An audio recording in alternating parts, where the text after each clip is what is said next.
Right. So ఏ గోత్రానికి ఎందుకు అటువైపు పెట్టాడు?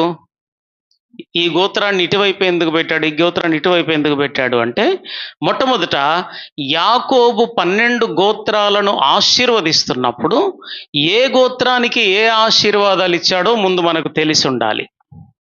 ఆ ఆశీర్వాదములను బట్టే ఆ గోత్రాల డివిజన్ జరిగింది. పడమటి వైపు వీళ్ళు ఉండాలి, తూర్పుకు వీళ్ళు ఉండాలి, ఉత్తరం వీళ్ళు ఉండాలి అంటూ ఆ డివిజన్ ఎందుకు జరిగిందంటే, వాళ్లకు యాకోబు ఇచ్చిన ఆశీర్వాదములను బట్టి వాళ్లను ఆ వైపున పెట్టారన్నమాట. సో అత్యధిక ఆశీర్వాదాలు యూదా గోత్రానికి వచ్చాయి కనుక అది తూర్పున వాళ్ళను పెట్టి ఉంచారు. సో ఈ ప్రత్యక్ష గుడారమునకు నలుదిక్కుల 4 జెండాలు కూడా పెట్టారు గుర్తుగా. ఈ 3 గోత్రాలు ఎటువైపు ఉన్నాయో ఆ గోత్రాలకు ఒక సింబాలిజం కూడా ఇవ్వడం జరిగింది. ఆ సింబాలిజమే, ఆ గుర్తే వాళ్ళ మీద ఉన్న ఆశీర్వాదాన్ని కూడా తెలియజేస్తుందన్నమాట. వాళ్ళకు ఎలాంటి ఆశీర్వాదాలు ఉన్నాయో ఆ గుర్తు తెలియజేస్తూ ఉంటుంది.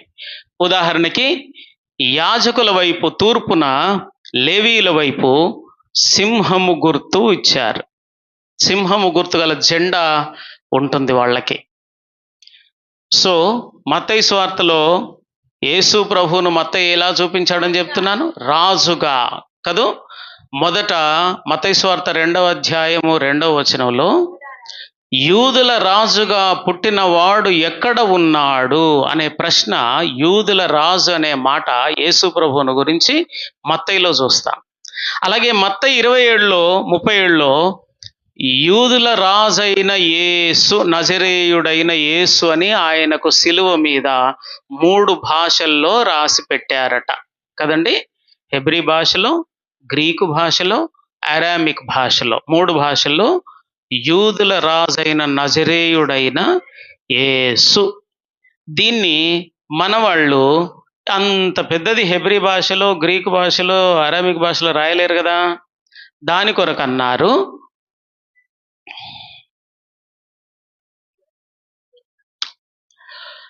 సిలువ మీద మనకు ఈ 4 అక్షరాలు చూస్తుంటాం.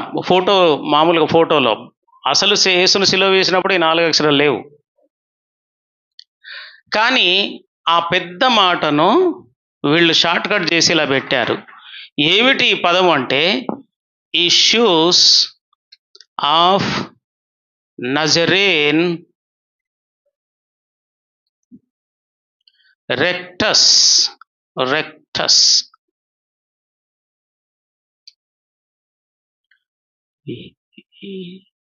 యూస్, IEWS, యూదులు, జ్యూస్ అంటామే మనం, వాళ్ళు ఐ వాడతారు.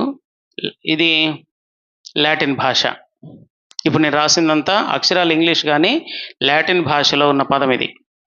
మొట్టమొదట రోమన్ క్యాథలికులు ఈ క్రిస్టియానిటీని వాళ్ళ వశం చేసుకున్నారు కదా. సో వాళ్ళు సిలువ మీద ఈ 3 భాషలు ఎవరికి అర్థం కావని వాళ్ళు లాటిన్ భాషలో ఇంత పెద్దది రాయలేక ఇది షార్ట్ కట్లో ఇలా పెట్టారనమాట. సో ఇదేమిటి దీని మీనింగ్ అంటే, లాటిన్ భాషలో యూదులు రాజైన నజరేయుడైన యేసు, యూదుల రాజగు నజరేయుడైన యేసు, ఇన్రి అనే పదం వాడుతుంటారన్నమాట. ఏమండి, బైబిల్ జనరల్ నాలెడ్జ్ క్వశ్చన్లో ఇది ఒక దాంట్లో వేశారు. 50,000 బహుమానం హైదరాబాద్లో ప్రకటించి ఒక క్వశ్చన్ ఇది వేశారు. మా పిల్లలు రాశారు, ఎందుకంటే నేను అప్పుడప్పుడు ఎక్కడో ఒక దగ్గర చెప్పాను కాబట్టి ఇది వాళ్ళు రాశారు. ఓకే, కానీ వాళ్ళకి 50,000 బహుమానం ఏమి రాలేదు. ఒక అమ్మాయికి 25,000 బహుమానం వచ్చింది, ఒక అమ్మాయికి 10,000 బహుమానం వచ్చింది. రైట్. సో యూదుల రాజైన నజరేయుడైన యేసు, రాజగు అనే పదం చూస్తున్నాం మనం ఇక్కడ. ఓకే, సో సింహము గుర్తు ఇటు జెండా ఉంటుంది, లేవీయులుండే వైపు సింహము గుర్తు జెండా ఉంటుంది. ఇక పడమటి వైపు ఎద్దు గుర్తు గల జెండా ఉంటుంది. అంటే వాళ్లకున్న ఆశీర్వాదాలన్నీ సేవ చేసే ఆశీర్వాదాలే యాకోబు వెల్లడించాడు. సో అటువైపున్న ఆ ముగ్గురిని మీరు గమనిస్తే యాకోబు ఆశీర్వదిస్తున్నప్పుడు సేవ చేసే ఆశీర్వాదాలు వాళ్ళకి ఎక్కువగా ఇవ్వబడ్డాయి. దీనినే సాతానుడు భారతదేశంలో 4 కులాలుగా, 4 వర్ణాలుగా, చతుర్వర్ణ వ్యవస్థ అంటూ భారతదేశంలో సృష్టించాడు. వీళ్ళేమో రాజులుగా ఉండాలి, వీళ్ళేమో సేవకులుగా ఉండాలి. అలాగే బ్రాహ్మణులు రాజులుగా పరిపాలిస్తూ వేదాధ్యయనం చేస్తుండాలి. అలాగే శూద్రులు వీళ్లకు దాసులుగా ఉండాలి. సో ఇక్కడ ఉన్న ఆశీర్వాదాలను సాతానుడు భారతదేశంలో వేరే కులాల పేరు మీద డివైడ్ చేసి పెట్టారు. మీలో ఇక్కడికి వచ్చిన వాళ్ళు కూడా చాలా మంది ఒరిస్సాకు చెందిన వాళ్ళు వచ్చారు కదా. ఒరిస్సాలో వాళ్ళది సూర్యవంశము, రాజుల వంశమే. కానీ పాపం ఇప్పుడు కిరీటాలు లేవు. ఎందుకని లేవు? మీ తాత అప్పుడు ఆయనకున్న రాజులకు 3కి జెందె ఉంటుంది. బ్రాహ్మణ, క్షత్రియ, వైశ్య, ఈ 3కి జెందె ఉంటుంది. ఇక ఇక్కడ నుండి కిందికి ఉండే వాళ్ళకి జెందె ఉండదు. ఈ ముసలాయన ఎవరో మీ రాజుల వంశానికి చెందిన ఆయన జందెము తీసి అక్కడ బండ మీద పెట్టి చెరువులో స్నానం చేస్తుంటే చక్కగా కాకి వచ్చి దానికి చేపలు దొరకట్లేదని దీన్ని పట్టుకొని వెళ్ళిపోయిందంట. వెళ్ళిపోతే ఇక అప్పటి నుండి మీకు జందెం లేకుండా అయిపోయింది. మిమ్మల్ని రాజులను కూడా ఎవరు గుర్తించే పరిస్థితి ఇప్పుడు లేదు. కానీ దేవుడు రాజులైన యాజక వంశం, అంటే ఇప్పుడు రాజులు క్షత్రియ, యాజకత్వము బ్రాహ్మణ. బ్రాహ్మణ క్షత్రియులు అందరికంటే ఉన్నతమైన స్థితి ఉండే యోగ్యత దేవుడు అబ్రహామును బట్టి యేసుక్రీస్తు ద్వారా అన్య జనాంగమైన మనకు ఆ స్థితిని ఇవ్వబోతున్నాడు. నిత్యత్వంలో మన స్థితి రాజులైన యాజక సమూహం. సో అది ఇక్కడ మనం సేవకులుగా ఉన్నంత మాత్రాన బాధపడొద్దు. ఎందుకంటే యేసు ప్రభువు అవతారంలో 33 సంవత్సరాల కాలంలో ఆయన జీవించిన విధానం ఏమిటి? రాజుగా ఉన్నాడా? Very good. పరిచారము చేయించుకొనుటకు మనుష్య కుమారుడు రాలేదు, కానీ అనేకుల కొరకు పరిచారము చేయుటకును వారికి ప్రతిగా ఆయన మరణించడానికి వచ్చాడు అన్నాడు. సో యేసు ప్రభు భూమి మీద ఉన్నప్పుడు ఆయన మొదటి స్థితి ఈ యొక్క సేవకుని స్థితే. ఫిలిప్పీ పత్రిక 2వ అధ్యాయము 6-7 వచనాలు. ఫిలిప్పీ పత్రిక 2:6-7. ఆయన దేవుని స్వరూపము కలిగిన వాడయుండి దేవునితో సమానముగా ఉండుట విడిచిపెట్టకూడని భాగ్యమని ఎంచుకొనలేదు గాని మనుష్యుల పోలికగా పుట్టి. ఇంకా కొంచెం కోపం వచ్చినట్టు చదవమ్మా, గట్టిగా చదవాలి, ఇంకా స్ట్రెంగ్త్ తో బట్టి. మనుష్యుల పోలికగా పుట్టి దాసుని స్వరూపమును ధరించుకొని తన్ను తానే రిక్తునిగా చేసుకొనెను. రైట్. ఇప్పుడు ఆయన దేవుని స్వరూపి అయ్యుండి ఆయన ఇప్పుడు ఏం చేశాడట?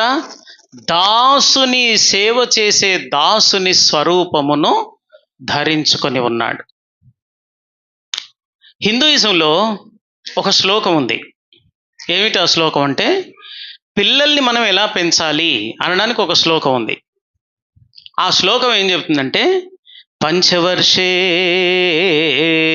రాజవత్ దశవర్షే దాసవత్ షోడశవర్షే మిత్రవత్. ఏమర్థమైంది? పంచ ఒకటి అర్థమైంది ఏమండి, రాజ, మిత్ర, ఇవి అర్థమైనట్టున్నాయి కదా. దాస, అవంతా కరెక్టే. పంచవర్షే రాజవత్, 5 సంవత్సరముల లోపల పిల్లల్ని ఎలా పెంచాలటంటే రాజులలాగా పెంచాలి. పెంచుతాం మనం, తప్పకుండా రాజులాగా పెంచుతాం. ఇప్పుడు చూడండి, ఆ బ్రదర్ అక్కడ కూర్చున్నారు కదా, ఆయనను కుర్చీలో కూర్చోబెట్టి ఆయన వినొచ్చుగా. ఆయన రాజు వాళ్ళ ఇంట్లో కాబట్టి అక్కడిక్కడ కూర్చోడు బాబు మీలాగా ప్లాస్టిక్ కుర్చీల్లో. ఆయన ఈ ఛాతి మీద కూర్చుంటాడు. ఆయన సింహాసనం అది కదూ. అలాగే మీరు చర్చికి వస్తున్నారు అనుకోండి, పిల్లవాడిని ఎత్తుకొని వస్తున్నారు. ఇప్పుడు అక్షయ్ వాళ్ళ బాబుని ఎత్తుకొని వస్తున్నాడు అనుకోండి. వైట్ షర్ట్ వేసుకున్నాడు, చక్కగా ఎత్తుకొని వస్తున్నాడు. కాసేపటికి తడిగా తగులుతుంది ఆయనకి ఇక్కడ. ఏమిటో ఆ మర్మం. తడిగా తగులుతుందని వాడిని ఈ భుజానికి వేసుకొని ఇలా చూసరికి అయ్యో ఇదంతా తడిసిపోయింది. తడిసిపోవడమే కాదు, పచ్చగా ఉంది. అంటే అర్థం ఏంటి? వెంటనే అక్షయ్ అలా, నా కడుపును చెడబుట్టావు కదరా, ఇలా చేస్తావా? నేను ఎప్పుడైనా చేశాను అలాగూ అంటే వాళ్ళ తాతయ్యని అడిగితే చెప్తాడు, ఎలా చేశాడు అక్షయ్ అంటే చిన్నప్పుడు చక్కగా పచ్చని దాంట్లో ఈ తడి దాంట్లో చేతులు పెట్టి ఆడుకున్నాడు అని చెప్తాడు వాళ్ళ తాతయ్య. అంటే ఇప్పుడు ఈ పిల్లోడేనేమో కొంచెం ఈయన ఆడలేదు, ఇంకా ఇక్కడ ఎక్కడో చేశాడు, కానీ అక్షయ్ అయితే చక్కగా చేతులు పెట్టి శబ్దం వస్తుంటే నీళ్ళు ఎగిరి పడుతుంటే కొట్టుకుంటూ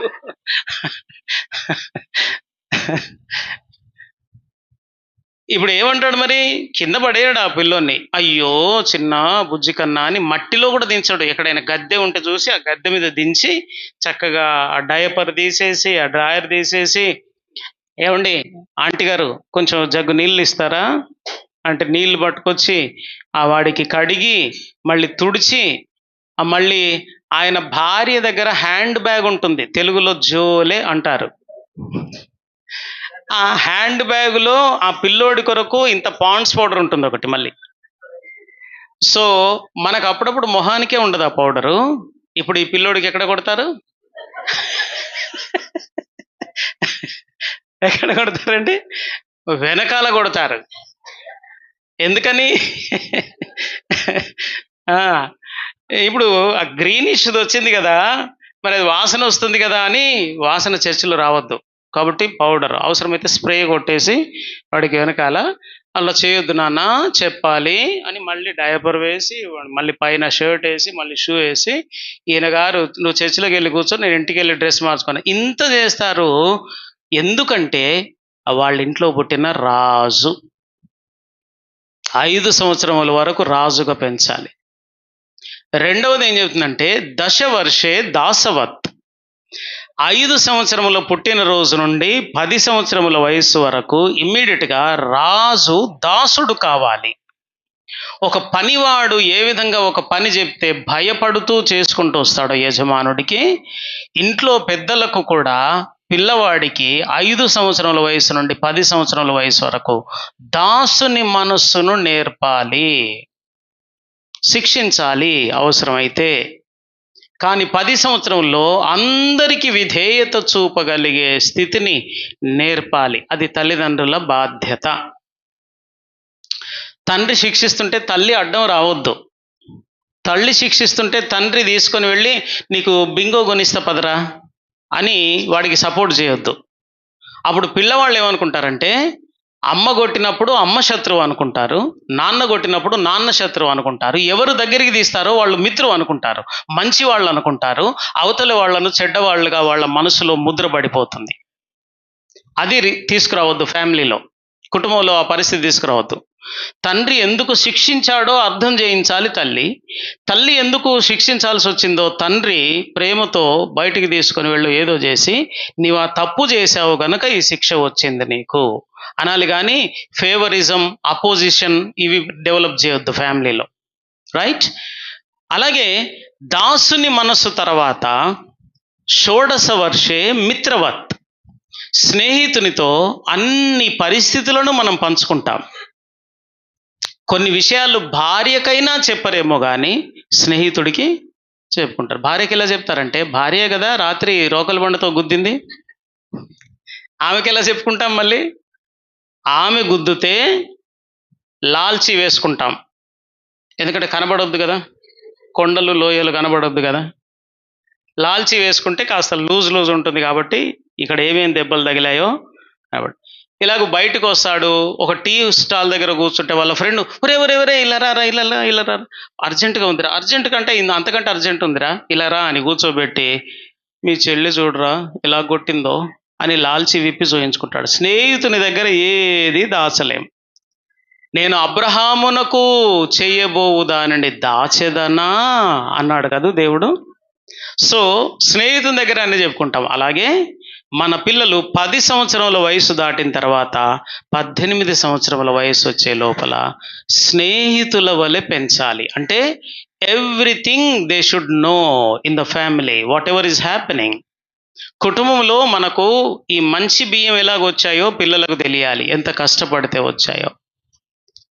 ఈరోజు ఏమండి అదేంటిది, పెద్ద కప్పనా ఏంటన్నారు, పండు కప్ప. ఓకే, పండు కప్ప చేప మనకి ఎలా దొరికింది, ఎంత కష్టపడితే ఎన్ని డబ్బులు పెడితే వచ్చిందో పిల్లలకు తెలియాలి. ఈరోజు కాస్తంత మాంసం కూర తెచ్చాడు నాన్నగారంటే, నాన్న ఎన్ని రోజులు కష్టపడితే డబ్బులు చేతికొస్తే రాత్రి పగలు అక్కడక్కడ వెళ్తే వచ్చాయో పిల్లలకు తెలియాలి. అసలు మన నెల ఆదాయం ఎంతో పిల్లలకు తెలియాలి. ఆ పిల్లలు కుటుంబ ప్రార్థనలో ఉన్నప్పుడు ఆ జీతం చేతికి రాగానే మొట్టమొదట ఈరోజు మనకి నెలంతా 50,000 వచ్చాయి నాయన అనగానే పిల్లవాళ్ళు చెప్పగలగాలి, అయితే నాన్న 5,000 దశమ భాగం ముందు తీసి పక్కన పెట్టు. పిల్లల ముందు దశమ భాగం తీసి ప్రక్కన పెట్టడం వాళ్లకు సాధన చేయించండి. వాడు పెద్దవాడైనప్పుడు దానిలో నుండి తొలగి పడు. పిల్లవాళ్ళకు మీరేం చెప్పరు, వాళ్ళు పెళ్ళిళ్ళైన తర్వాత వాళ్ళు దశంభాగం ఎందుకు ఇవ్వాలి, మా నాన్న ఇచ్చే వేస్ట్ చేశాడు, మాకు రావాల్సింది వాటిపోయింది చర్చికి అనుకుంటున్నాడు వాడు. దాని వెనుక ఉన్న ఆశీర్వాదాలు ఏమిటో అతనికి అర్థం కాలేదు. దశమ భాగం ఇచ్చడం ద్వారా మా నాన్న ఆరోగ్యంగా ఉంటున్నాడు, మా అమ్మ ఆరోగ్యంగా ఉంటుంది, వాళ్ళిద్దరూ కష్టపడితే మేము చక్కగా చదువుకోగలుగుతున్నాం, ఫీజులు కడుతున్నారు, మాకు ఇంత చక్కని వస్త్రాలు కొనిస్తున్నారు, ఇంత చక్కని షూస్ కొనిస్తున్నారు. ఇంత జరిగిందంటే ప్రతి నెల తీసిన దశమ భాగమును బట్టి మా ఇంటి మీద ఈ ఆశీర్వాదాలు కనబడ్డాయి అనేది బాల్యము నుండి వాళ్ళకి కనబడాలి. నేను మా చర్చిలో చెప్తాను ఏమిటంటే, మీరు కానుక వేసేటప్పుడు అది పిల్లల చేత వేయించండి అని చెప్తుంటాను. దశమ భాగం కవర్స్ వేస్తారు మా దగ్గర, కవర్స్లో వేస్తే మీరు పిల్లల చేత వేయించండి కానుకల పెట్టలో అని చెప్తాను. ఎందుకో తెలుసా, వాడికి ఆ చిన్నప్పటి నుండే ప్రతి నెల ఒక కవర్ వేస్తారు మా నాన్న వాళ్ళు అనేది వాడికి ఆ చిన్న వయసు నుండి చంకనెత్తుకొని వచ్చి ఆ పెట్టెలో పెట్టి అక్కడ వేయి అని చెప్తుంటారు. సో ఎందుకు చెప్తుంటానంటే, వాళ్లకు నేర్పాల్సినవి సరిగా నేర్పండి, బాల్యములో వేయండి ఆ పునాది. అలాగే స్నేహితులుగా పెంచినప్పుడు మా అమ్మ ఇంత చక్కని కూర వండింది కానీ ఒక ఉల్లిగడ్డ కోసేటప్పుడు ఎన్ని కన్నీళ్ళు వచ్చాయో. కుమార్తె స్నేహితురాలిగా ఉన్నప్పుడు యాకోబు వాళ్ళ అమ్మ దగ్గరే ఉన్నాడు, ఉల్లిగడ్డలు కోస్తుంటే ఎన్నిసార్లు వాళ్ళ అమ్మ కళ్ళల్లో నీళ్ళు వచ్చాయో చూశాడు. ఈయన కూడా కోసాడు కాబట్టి ఆయన మంచి చెఫ్ కాగలిగాడు, మంచి వంటగాడు కాగలిగాడు. తర్వాత ఆయన తాలింపు వేస్తుంటే ఏషావు ఫ్లాట్ అయిపోయింది ఆ తాలింపుకు, అక్కడికి వచ్చింది వాసన. సో అంత పర్ఫెక్ట్ అన్నమాట ఆయన వంటలు చేయడం. ఎక్కడొచ్చింది, తల్లి దగ్గర అన్నీ చూస్తున్నాడు బాల్యం నుండి. తల్లి ఎంత కష్టపడుతుందో తెలుసు యాకోబుకు. మన పిల్లలకు తల్లి వంట చేసి గిన్నెలు గడిగి పాచిపోయిన గిన్నెలన్నీ ఒక దగ్గర వేసుకొని ఒక పీట మీద కూర్చొని అవన్నీ శుభ్రం చేస్తుందో పిల్లలకు తెలియాలి. ఈ మధ్యలో ఒక పెళ్లి చేశాను. పెళ్లి చేసిన తర్వాత 2 నెలలకు అత్తా కోడళ్లకు మొదలైంది కురుక్షేత్రం. ఏమిటి సమస్య అంటే, అమ్మాయికి వంట రాదంట. నేను బీటెక్ చదువుకున్నాను, మా అమ్మ వాళ్ళు వంట నేర్పలేదు నాకు అంటే, మరి ఇప్పుడు ఎవరు నేర్పాలి? సో ఇప్పుడు అత్తయ్య అంటుంది, ఆమె భర్త అంటుంది, కొంచెం యూట్యూబ్లో చూడవే ఆ కూర ఎలా వండుతారో చూసి చేయవని నేను బెడ్రూమ్లో చెప్తున్నాడు. యూట్యూబ్లో చూస్తుందట కానీ అక్కడికి పోగానే ఏది జ్ఞాపకం ఉండలేదట ఈమెకు, దేని తర్వాత ఏది వేయాలి మళ్ళీ. ఈమెకు ఒక పట్టాన రావట్లేదు. అత్తగారేమో ఆడపిల్ల అన్నాక ఆ మాత్రం వంట రాకపోతే ఏం ఆడపిల్ల, ఎలా పెంచారు అంటూ ఆమె ఫైర్ అయింది. ఇప్పుడు లేదు, పెళ్ళి ఒక 3 నెలల్లో ఏమైంది, ఇప్పుడు తల్లిగారింటికే పోయింది. మళ్ళీ పోయిన తర్వాత ఇప్పుడు పంచాయతీ చేయాలి. నిన్న సండే నాడు ఆ భర్త వచ్చాడు, వాళ్ళ నాన్న వచ్చాడు, వాళ్ళ అమ్మ రాలేదు. అమ్మ ఎందుకు రాలేదంటే, ఇటువంటి దాన్ని చేసింది నాకు అని ఆదివారం ప్రొద్దునే మొదలు పెట్టిందంట.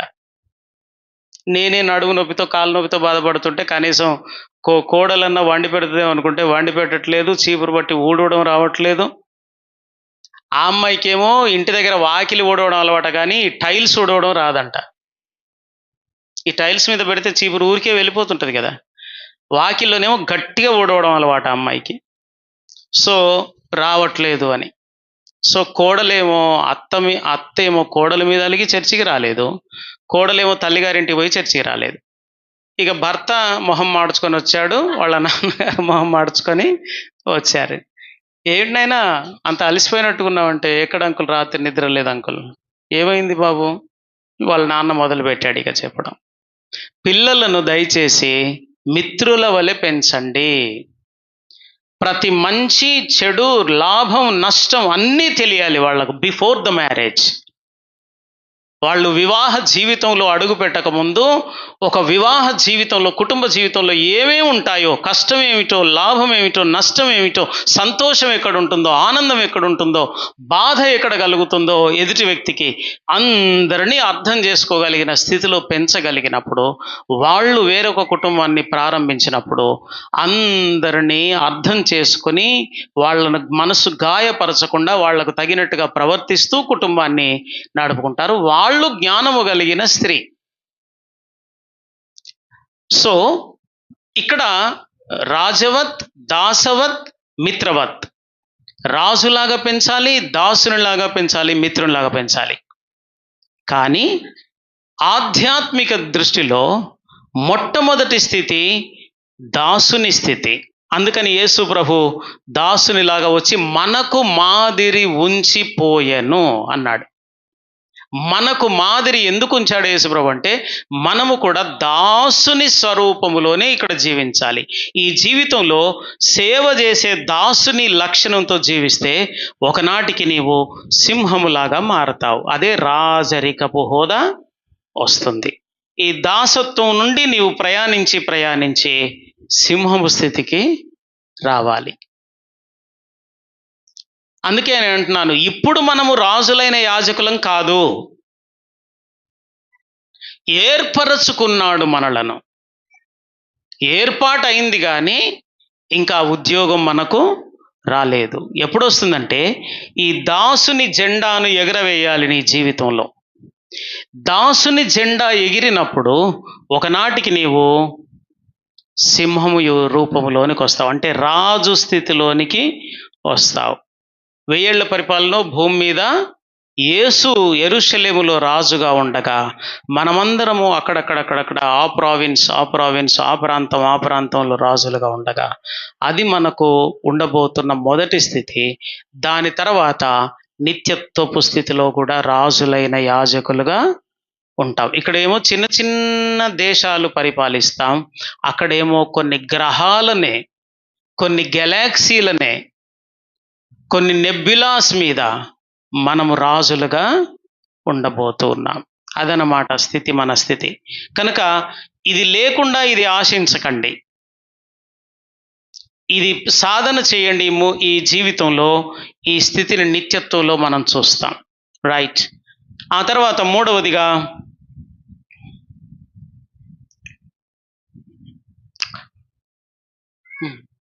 స్టక్అప్ అవుతుంది అప్పుడప్పుడు. రైట్. మూడవ జెండా ఏమండి? పక్షిరాజు జెండా. యోహాను రాస్తూ ఉన్నాడు, పక్షిరాజు వలె, అంటే దేవుని కుమారుడు, పైనుండి వచ్చిన వాడుగా. యోహాను సువార్త 6వ అధ్యాయంలో 3 సార్లు యేసు ప్రభు అన్నాడు, నేను పరలోకము నుండి దిగి వచ్చి తిని, నేను పైనుండి వచ్చిన వాడను, నేను తండ్రి యొద్ద నుండి దిగి వచ్చి తిని. సో అక్కడ నుండి దిగి వచ్చాడు అంటూ, ఆ పైన అన్నిటికంటే పైన ఎగరగలిగేది పక్షిరాజే గనక పక్షిరాజుతో పోల్చాడు యోహాను. ఇక మిగిలింది ఎవరు? లూకా మిగిలాడు కదా. లూకా ఎవరితో పోల్చి చెప్పాడు? మనుష్య కుమారుడితో, మనుష్యునిగా పోల్చి చెప్పాడు. ఏమండి? లూకా సువార్త 19:10లో నశించిన దానిని వెదకి రక్షించుటకు మనుష్య కుమారుడు ఈ లోకమునకు వచ్చెను. సో ఈ జెండాలు దేన్ని చూపిస్తున్నాయంటే యేసు ప్రభువునే చూపిస్తున్నాయి. ఆ యేసు ప్రభువు నీకు దాసునిగా ఉండాలి, నీ బ్రతుకు దాసునిగా ఉండాలి అన్నది ఈ వెనుక ఉన్న గోత్రాల వాళ్ళు చూపిస్తున్నారు. యేసు ప్రభు ఒక మనుష్యుని పర్ఫెక్ట్నెస్. మనుషుడంటే మనుషులందరూ పర్ఫెక్ట్గా లేరు. సద్బోధకుడా, సత్పురుషుడా అని పిలిచారు. కారణం ఏమిటంటే ఆయన ఒక్కడే మనుషులలో పర్ఫెక్ట్గా ఉన్నవాడు. ఒక మనిషి పర్ఫెక్ట్గా ఎలా ఉండగలడో చూపించిన వాడు యేసు ప్రభువు మాత్రమే. ఆయన వ్యక్తిత్వమును సాధన చేసిన వాడు మనుషులలో పర్ఫెక్ట్ అవుతాడు. పర్ఫెక్ట్ అంటే సంపూర్ణుడు అవుతాడు. దాన్నే మనం మరొక భాషలో మహిమ నుండి అధిక మహిమలోనిగా చెప్పుకుంటున్నాం. సో ఆ పర్ఫెక్ట్నెస్ రావాలి. మనిషిగా నా లోపల ఆదాము స్వభావాలు ఇంకా కనబడుతున్నాయి, కానీ క్రీస్తు యేసు యొక్క పరిపూర్ణత నాలో ఇంకా కనబడట్లేదు. ఆదాములోని బలహీనతలు కనబడుతున్నాయి, యేసుక్రీస్తులోని వాటిని జయించిన బలము కనబడట్లేదు. సో ఇప్పుడు ఈ మధ్య ప్రయాణంలో ఉన్నాం మనం. మొదటి ఆదామును సిలువేశాం, చచ్చిపోయాడు, బాప్తిసం ద్వారా సమాధి చేసేసాం, కానీ ఆ స్వభావాలు ఇంకా మనల్ని వెంటాడుతున్నాయి. యేసు స్వభావాలతో ఆయన వైపు చూస్తూ ముందుకెళ్తున్నాం. ఈ పర్ఫెక్ట్నెస్ భూమి మీద మన ఆయుష్ ఉండగానే సంపూర్ణ పురుషులముగా, సంపూర్ణమైన వ్యక్తిత్వము, యేసు వంటి వ్యక్తిత్వం మనకు రావాలి. ఆ తర్వాత చివరికి సింహము స్థితిలోనికి వెళ్తాము. అంటే ఈ తూర్పుకు యాజకులుగా మనం మారతాము అన్నది. ఏమండి? సో ఆ విధంగా ఈ 4 జెండాలు, 4 గుర్తులు మనకు మొట్టమొదట యెహెజ్కేలు కూడా చూపించాడు, దర్శనంలో చూశాడు. అలాగే ప్రకటనలో కూడా 2 ప్రవక్తలే కదా. ఈ ప్రవక్తల వచనాలు చూద్దాం కాస్త. ప్రవక్తలు ఏమేం చెప్పారో ఈ గుర్తుల గురించి. యెహెజ్కేలు 1:10. ఆ 4 ఎదుటి ముఖరూపములు మానవ ముఖము వంటివి. మానవ ముఖము వంటిది. కుడిపార్శ్వపు రూపములు సింహముఖము వంటిది. ఎడపార్శ్వము ముఖములు ఎద్దు ముఖము వంటివి. ఎద్దు ముఖం వంటివి. 4 పక్షిరాజు ముఖము వంటి ముఖములు కలవు. రైట్. 4 ఏమేమి ముఖాలు ఉన్నాయి? ఇక్కడున్న ముఖాలే ఉన్నాయి. సింహం వంటిది, ఎద్దు వంటిది, మనిషి వంటిది, పక్షిరాజు వంటిది. ఇప్పుడు ప్రకటన గ్రంథం 4:7 రండి. ఇక్కడ కూడా యోహాను చూస్తున్నప్పుడు మొట్టమొదట ఇదే దర్శనం. మొదటి జీవి సింహము వంటిది. 4 జీవులు సింహాసనం చుట్టూ కనబడుతున్నాయి. ఈ 4 జీవులు నలుదిక్కులకున్నాయి. అంటే ప్రపంచంలో ఉన్న సర్వ మానవానికి యేసు ప్రభు యొక్క ప్రాముఖ్యత ఏమిటో తెలియజేస్తున్నాయి 4 జీవులు.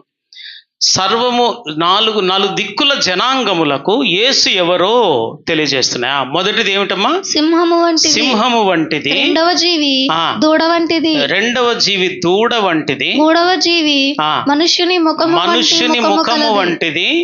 నాలుగవ జీవి ఎగురుచున్న పక్షిరాజు వంటిది. ఏమండి? సరిగ్గా దేవుడు ఎలా ప్రేరేపణిచ్చాడేమో కానీ 4 సువార్తలు కూడా ఇదే లైన్లో పేర్చారు. ఇప్పుడు పేర్చుకోవడం అయితే మన పనే కదా, వెనక ముందు పేర్చుకోవచ్చు కదా. కానీ ఆ సీరియల్ కూడా మీరు గమనిస్తే సింహము వంటిది, మత్తయి, మార్కు దూడ వంటిది, లూకా మనుష్య కుమారుని వంటిది, యోహాను పక్షిరాజు వంటిది. సో 4 సువార్తలు కూడా అలాగే పేర్చడం జరిగింది. దేవుని బిళ్ళరా, దేవుడు మనకు మధ్యలో ఉండాలి. దేవుడు మనకు విజయపు జెండాగా ఉండాలి. ఎక్కడెక్కడ? దాసుని స్థితిలో కూడా నీవు యేసును ఎగురవేయగలిగిన వాడవై ఉండాలి. అంటే యేసు దాసుని స్థితిని నేను అమలుపరచగలిగిన నాడు ఆ ఎద్దు జెండా లేక దూడ వంటి జెండాను నేను విజయమును ముగిస్తాను. ఆ తర్వాత నేను మనుష్య కుమారుని స్థితికి రావాలి. మనుష్య కుమారుని స్థితి నుండి పక్షిరాజు స్థితికి వెళ్ళగలగాలి. ఇది ఆత్మీయంగా 4 స్టేజెస్ అన్నమాట. యేసు ప్రభు యొక్క లక్షణములు, విశ్వాసి కూడా నడవవలసిన 4 అంతస్తులు, 4 స్థితిగతులు. ఇది మనము అర్థం చేసుకోవాలి. ప్రత్యక్ష గుడారం అన్నది ఇది దేవుని చేతనే రూపొందించబడింది. This is not the plan of Moses. మోసే ఏదో ప్లాన్ చేసి ఇట్లా ఉండనివ్వండి అన్నది కాదు. దేవుని చేత ప్రణాళిక చేయబడింది. అందుకే ఏం చెప్పాను మొదటి తరగతిలో, ఇది అసలు జగత్తుకు పునాది వేయబడక మునిపే దేవుడు మానవాళికి దేవుని దగ్గరికి మనుషుడు ఎలా చేరుకోవాలో అర్థం చేయించడానికి ఏర్పాటు చేసుకున్న అనేక మోడల్స్లో ఒక మోడల్ ప్రత్యక్ష గుడారం. మీకు తెలుసా, హిందూ దేవాలయాలు ఇదే పద్ధతిలో ఉంటాయి, ముస్లిమ్స్ యొక్క మసీదులు కూడా ఇదే పద్ధతిలో ఉంటాయి. హిందూ దేవాలయాలు మీరు గమనిస్తే ఇది ద్వారము, ఇక్కడ జెండా ఉంటుంది, ఆ తర్వాత ఇక్కడ నంది విగ్రహం ఉంటుంది, ఇక్కడ మెట్లుంటాయి, ఇక్కడికి వెళ్తారు మనుషులు, ఇక్కడ భక్తులందరూ కూర్చుంటారు. ఇది గర్భగుడి. ఈ గర్భగుడిలోనికి పూజారి మాత్రమే వెళ్ళొస్తుంటాడు. ఇది చీకటిగా ఉంటుంది. సో పూజారి వెళ్ళొచ్చి షటకోపం తీసుకొచ్చి ఇక్కడ ఉన్న మనుషుల మీద పెట్టి ఆశీర్వదిస్తూ ఉంటాడు అనమాట. ఇది కూడా 3 భాగాలే చూసారా, ఆవరణము, పరిశుద్ధ స్థలము, అతి పరిశుద్ధ స్థలం, మసీద్ కూడా.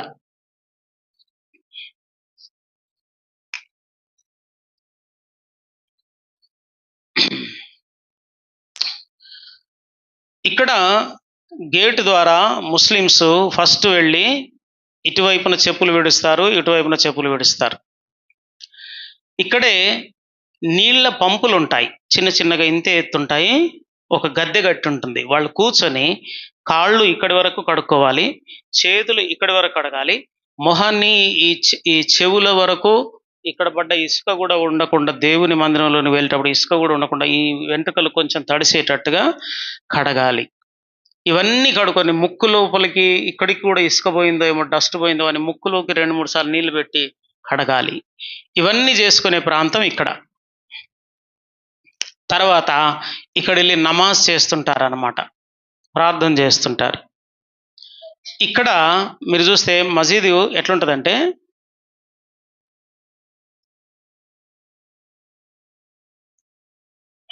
వెనకట్లా హాఫ్ సర్కిల్ ఉంటుంది. ఇది గర్భగుడి లాంటిది. ఇక్కడికి మౌలానా కూడా వెళ్ళాడు, అంటే పూజారి కూడా వెళ్ళాడు. అది అల్లా యొక్క స్థానం అని. సో మీరు గమనించండి, ప్రత్యక్ష గుడారము దేవుడు అనాది సంకల్పంలోనే ప్లాన్ చేస్తే, ఇప్పుడు దేవాలయాలు, హిందూ దేవాలయాలను సాతానుడు అదే మోడల్తో నింపాడు, ఇస్లామిక్ దేవాలయాలను కూడా అదే మోడల్తో నింపాడు. అంటే శాటన్ కాపీ చేస్తూ ఉంటాడు అన్నమాట. ఒరిజినల్ను వాడు జిరాక్స్ కాపీ చేసి ఇదే ఒరిజినల్ అని చూపిస్తుంటాడు. బైబిల్లోని సూత్రాలని కాపీ చేస్తుంటాడు, కానీ వేరు విధంగా చూపిస్తుంటాడు. ఉదాహరణకి బైబిల్లో దేవుడు దహించు అగ్ని అయి ఉన్నాడు అని ఉంది. హిందూయిజంలో ఏమని చెప్పాడు? అగ్నియే దేవుడు అని చెప్పాడు. దేవుడు వర్షము వలె మీ యొద్దకు వచ్చును అన్నాడు కదూ. వర్షము వలె, పరిశుద్ధాత్ముడు వర్షముతో పోల్చబడ్డాడు. కడవరి వర్షము, మొదటి వర్షము అని యాకోబు రాశాడు కదా. ఏమిటి కడవరి వర్షం, మొదటి వర్షము అంటే? జాగ్రత్త వినండి దయచేసి. స్వస్థతలు ఉన్నాయా లేవా? ఉన్నాయి.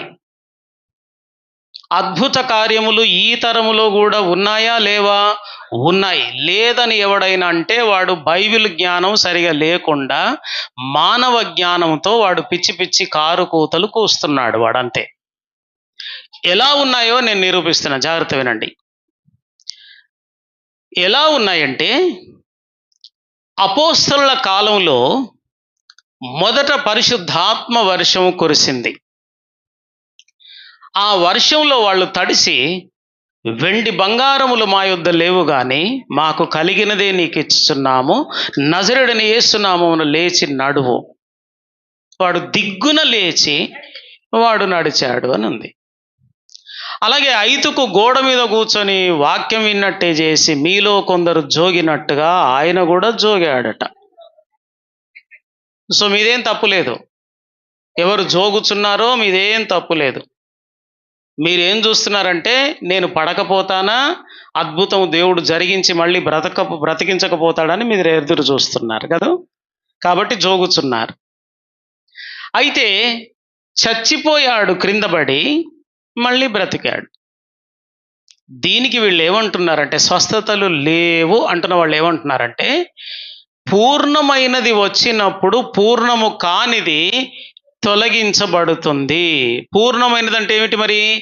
లేఖనములలోని 66 గ్రంథాలు రాయడమే పూర్ణం. వాక్యమే పరిపూర్ణమైనది. ఈ పూర్ణమైనది వచ్చినప్పుడు పూర్ణము కానిది స్వస్థత, టెంపరరీ. లాజరు స్వస్థత కాకుండానే చచ్చిపోయాడు, మరి పరలోకం పోలేదా? మరొక లాజరు చనిపోయి బ్రతికాడు, కానీ ఎప్పటికీ బ్రతికాడా? బ్రతకలేదు కదా, మళ్ళీ చచ్చిపోయాడు కదా. కాబట్టి స్వస్థత అనేది పరిపూర్ణమైనది కాదు, తాత్కాలికమైనది. పరిపూర్ణమైనది అంటే లేఖనమే పరిపూర్ణమైనది. లేఖనము పరిపూర్ణమైనది వచ్చినప్పుడు పూర్ణము కానిది తొలగించబడుతుంది.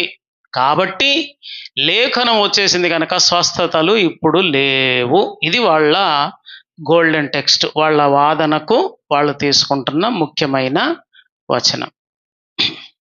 అయితే దేవుడు కొందరిని అపోస్తలులుగాను, ప్రవక్తలుగాను, కాపరులుగాను, సువార్తికులుగాను, ఉపదేశకులుగాను పెట్టాడు. వీళ్ళు స్వస్థతలు లేవంటున్న వాళ్ళు ఏమంటున్నారంటే, ఈ తరములో అపోస్తలులు లేరు, ప్రవక్తలు లేరు, కాపరులు, ఉపదేశకులు, సువార్తికులు మాత్రం ఉన్నారు. వాళ్ళ పని అయిపోయింది. వాళ్ళు పునాది వేయాల్సిన, సంఘానికి పునాది వేయాల్సిన పునాది వేశారు. వాళ్ళ పని అయిపోయింది కనుక వాళ్ళు వెళ్ళిపోయారు. లేరు, ఈ తరంలో అపోస్తలులు, ప్రవక్తలు లేరు, స్వస్థతలు లేవు. ఇది వాళ్ళ యొక్క పునాది.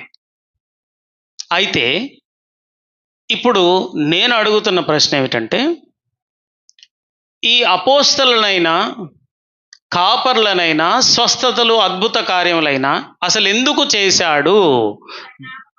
వెరీ గుడ్ అమ్మా, వెరీ గుడ్. తన నామమునకు మహిమ లేని చోట మహిమను ప్రత్యక్షపరచుట కొరకే చేశాడు కదూ. బబులోన్లో అగ్నిగుండంలోనికి వచ్చిన తన నామం మహిమపరచబడ్డానికే, సింహబోన్లోనికి వెళ్ళి మరొక కొదమ సింహముగా కనబడి సింహముల నోళ్లు మోయించిన తన నామము మహిమపరచబడుట కొరకే. ఈ కార్యము జరుగుట పరిపూర్ణమైందా? ప్రపంచంలో తన నామము యొక్క ఘనత ఏమిటో, మహిమ ఏమిటో ప్రపంచానికి అంతటికి తెలిసిందా? కాబట్టి ఇప్పుడు అద్భుతముల యొక్క అవసరత ఉందా, ఆగిపోయిందా? అది. కానీ అద్భుతములు ఉన్నాయి, సూచక్రియలు ఉన్నాయి, చచ్చిపోయిన వాళ్ళు లేస్తారు తప్పకుండా, ఇవన్నీ ఉన్నాయి. ఇక్కడ మనకు అర్థం కావలసిన పాయింట్ ఒకటి ఉంది. మన ఎక్స్ట్రీమిజం కొంచెం తగ్గించుకోవాలి. ఏమిటంటే, మొదటి వర్షము కడవరి వర్షములో, తొలకరి వర్షము కడవరి వర్షం, వెరీ గుడ్. తొలకరి వర్షములో జరిగిన అద్భుత కార్యములు ఇప్పుడు వర్షం పడుతుందా లేదా? ఈ 2000గా ఈ వర్షం సంగతి చెప్తున్నారు. ఓకే, వర్షం అన్నప్పుడు పరిశుద్ధాత్మ వర్షం అన్నాను కదమ్మా.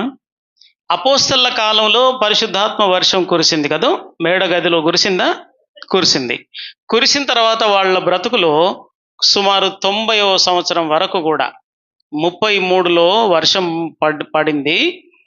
90 వరకు ఆ వర్షము చేత తడిసి వాళ్ళు అనేక అద్భుత కార్యములు చేశారు. ఎంత గొప్ప అద్భుత కార్యములని లోకం చెప్పుకుందంటే, భూమిని తలక్రిందులు చేయువారు వచ్చి ఉన్నారు. అబ్బా, భూమినే తలక్రిందులు చేసే అంత శక్తి వీళ్ళలో చూశారు వాళ్ళు.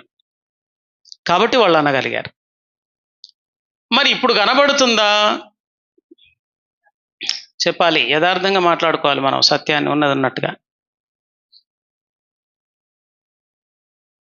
కనబడుతుందా? లేదు. మైకులు, బాక్సులు పెంచు, సౌండ్ పెంచు, ఈకో పెంచు, టచ్ అన్నా కానీ ఏమీ టచ్ కావట్లేదు. నీ తుప్పిళ్ళు కాస్త మైకు మీద టచ్ అవుతున్నాయి కానీ వాడికి ఏమీ టచ్ కావట్లేదు. ఎందుకు మరి? స్వస్థతలు ఆగిపోయాయా? జరగవా అంటే కాదు. ఇప్పుడు ఈ ప్రచండమైన వర్షం పడే కాలం ఇది కాదు, తుప్పుర్లు పడే కాలం. ఈరోజు మార్నింగ్ కొంచెం పడింది, అది పడకపోయినా బాగుండు. అది పడి లోపలున్న వేడిని పైకి లేపి స్నానం చేసినా చేయనట్టే నా బతుకు. ఆ స్నానం నీళ్ళ కంటే ఇప్పుడు ఈ నీళ్ళే ఎక్కువగా నా శరీరాన్ని తడిపేస్తున్నాయి. ఏమండి? తుప్పుళ్ళు పడుతున్నాయి, చిన్న చిన్న వర్షం చినుకులు. అప్పుడు అక్కడొకటి కొరియాలో ఒక వర్షం పడుతుంది, ఏమండి, ఆఫ్రికాలో ఒక వర్షం పడుతుంది. అలాగూ అక్కడొక వర్షం పడుతూ ఉంది. కానీ ఇది నేలను తడిపేంతగా కాదు. కడవరి వర్షం వస్తుంది. బిఫోర్ ద ర్యాప్చర్, క్రీస్తు సంఘం ఎత్తబడక ముందు, యేసుక్రీస్తు రాకడకు ముందు మనం చూడాల్సింది ఏమిటంటే, ఈ మొదటి వర్షమే మళ్ళీ రిపీట్ కావాలి చరిత్ర ముగింపులో. దీన్ని కడవరి వర్షము అని వాక్యం సంబోధిస్తుంది. ఈ కడవరి వర్షము పడుతుంది. మళ్ళీ అప్పుడు కూడా వెండి బంగారములు మా యొద్ద లేవు, మాకు కలిగినది నీకు ఇచ్చున్నాం, యేసు నామమున లేచి నడు అంటే వాడు దిగ్గున లేచి నడుస్తాడు. ఇప్పుడు మైకులు బట్టి అరిచినా లేచి నడవట్లేదు కదా ఎవరు, కానీ అప్పుడు నడుస్తారు. ఎందుకని? అప్పుడు వర్షం విపరీతంగా పడుతుంది. ఆ తైలముతో, ఆ అభిషేకంతో తడిసిపోతారు దైవజనులు. కనుక వాళ్ళ లోపల నుండి ఆ అభిషేకపు శక్తి రిలీజ్ అవుతుంది. ఇప్పుడేమవుతుంది? సంఘం చేసే ప్రార్థనలను బట్టి చిన్న చితక తుప్పుర్లు పడుతున్నాయి, ప్రచండమైన వర్షం అయితే లేదు. కనుక ఇప్పుడు స్వస్థతల మీది కంటే దేవుని వాక్యము మీదికి దృష్టి మరాల్సిన సమయము. పేతురు రాసిన పత్రిక చూడండి ఒకసారి, ఏమిటది? మరి ఇంతకంటే స్థిరమైన ప్రవచన వాక్యం మనకున్నది. వచనం జ్ఞాపకం ఉందా ఎవరికైనా? 2 పీటరా 1 పీటరా? 2 పేతురమ్మా 1:19. Right, very good, thank you. చూడండి కాస్త, దేని మీద మన దృష్టి ఎక్కువగా ఉండాలి అనడానికి వాక్యం చెబుతుంది. మరియు ఇంతకంటే స్థిరమైన ప్రవచన వాక్యం, కొంచెం కోపం వచ్చినట్టు చదువబడుచున్నది. మరియు ఇంతకంటే స్థిరమైన ప్రవచన వాక్యము మనకున్నది. తెల్లవారి వేకువ చుక్క మీ హృదయములలో ఉదయించు వరకు ఆ వాక్యము చీకటి గల చోటున వెలిగిచ్చు దీపమైనట్టున్నది. దాని యందు మీరు లక్ష్యముంచిన ఎడల మీకు మేలు. మరియు ఇంతకంటే స్థిరమైన ప్రవచన వాక్యం అన్నాడు. మరియు అన్నాడంటే దానికి ముందు ఇంకేదో చెప్పాడు కదా. ఏం చెప్పాడు అక్కడ?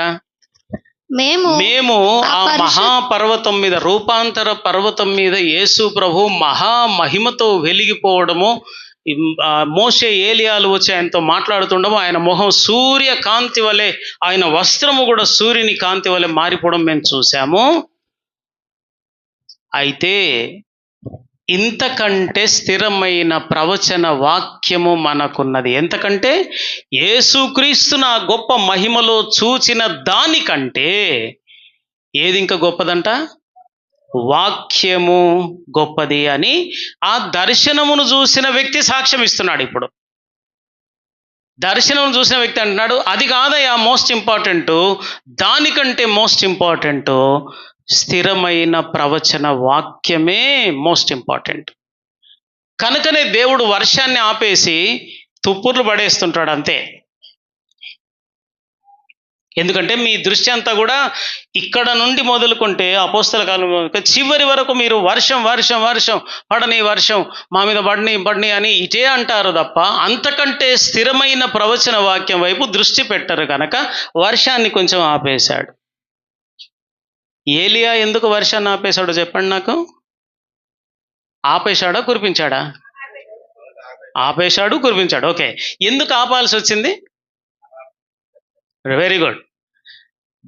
ఆహాబు రాజు, యెజబెలు రాణి, వీళ్ళు అన్యరాజు వాడు, ఈ రాణి అన్యరాణి, వీళ్ళు ఇశ్రాయేలు ప్రజలను యెహోవా దేవుని మీద నుండి బయలు దేవత వైపు, అష్టారోతు దేవత వైపు తిప్పేశారు. వీళ్ళు అనుకుంటున్నారు ఇశ్రాయేలీలు, ఈ దేవతలే మాకు పంటలు ఇస్తున్నారు, ఈ దేవతలే మాకు ఆహారం ఇస్తున్నారు, వర్షం ఇస్తున్నారు అనుకుంటున్నారు. ఏలియా అన్నాడు, యెహోవా దేవా, నీవు వర్షమును ఆపనంత మట్టుకు ఈ అష్టారోతు బయలుదేవతలే ఇస్తున్నారని నీ ప్రజలు అనుకుంటున్నారు. వాళ్లకు జవాబు చెప్పాలంటే ఈ అష్టారోతు కురిపిస్తుందేమో చూద్దాం, బయలుదేవత కురిపిస్తుంది చూద్దాం, ఆపేసేయి నువ్వు అని ప్రార్థన చేశాడు. దేవుడు మహా గొప్ప ప్రవక్త యొక్క మాటను విన్నాడు సుమా. సరే నాయనా, నువ్వు కోరుకుంటున్నావు కదా వాళ్ళలో మార్పు వస్తుందని, నీ మాట వింటున్నాను, నీ ప్రార్థన విన్నాను, ఆపేస్తున్నానులే అన్నాడు. ఆపేశాడు. సరిగ్గా 3.5 సంవత్సరములు మంచైనను వర్షపు చినుకైనను పడలేదు. ఎందుకని? అష్టారోతు మీద నుండి, బయలుదేవతల మీద నుండి యెహోవా దేవుని మీదకి దృష్టి మరల్చాలంటే వర్షం ఆపాలి. ఇక్కడ కూడా వర్షం ఆపాడు దేవుడు. కారణం ఏంటంటే మీ దృష్టి స్వస్థతలు, అద్భుతములు, జ్వరములు బాగా కావడం, అప్పులు తీరడం, వీటి నుండి మీ భక్తి వాక్యము, స్థిరమైన ప్రవచన వాక్యం మీదకి మరలాలి. కాబట్టి ఈ యొక్క వర్షాన్ని ఆపేశాడు. ఎప్పుడైతే నీ వాక్యముతో సంపూర్ణుడు అవుతావో అప్పుడు చివరి వర్షం కురిపిస్తాడు. ఆ సంపూర్ణులే వెండి బంగారాలు మా యొద్ద లేవు, లేచినాడు అనగలిగిన విశ్వాసపు స్థితి, ధైర్యం, ఆ అభిషేకం వాళ్ళ బ్రతుకుల్లో నుండి పొంగి పొరలి పారుతుంది. అది జరుగుతుంది. కనుక నేను అంటున్నాను, ఈ ప్రచండ వర్షం ఇప్పుడు లేదు, ఏ దేశంలో లేదు. ఎక్కడున్నా ఒక చినుకులు, చిన్న చిన్న చినుకులే పడుతున్నాయి. మీ దృష్టిని స్వస్థతల మీద నుండి, అద్భుత కార్యాల మీద నుండి లేఖనము మీదికి మరల్చాలి. ఎందుకంటే ఆ మహా గొప్ప అద్భుతము కంటే స్థిరమైన ప్రవచన వాక్యమే ప్రాముఖ్యమైనది.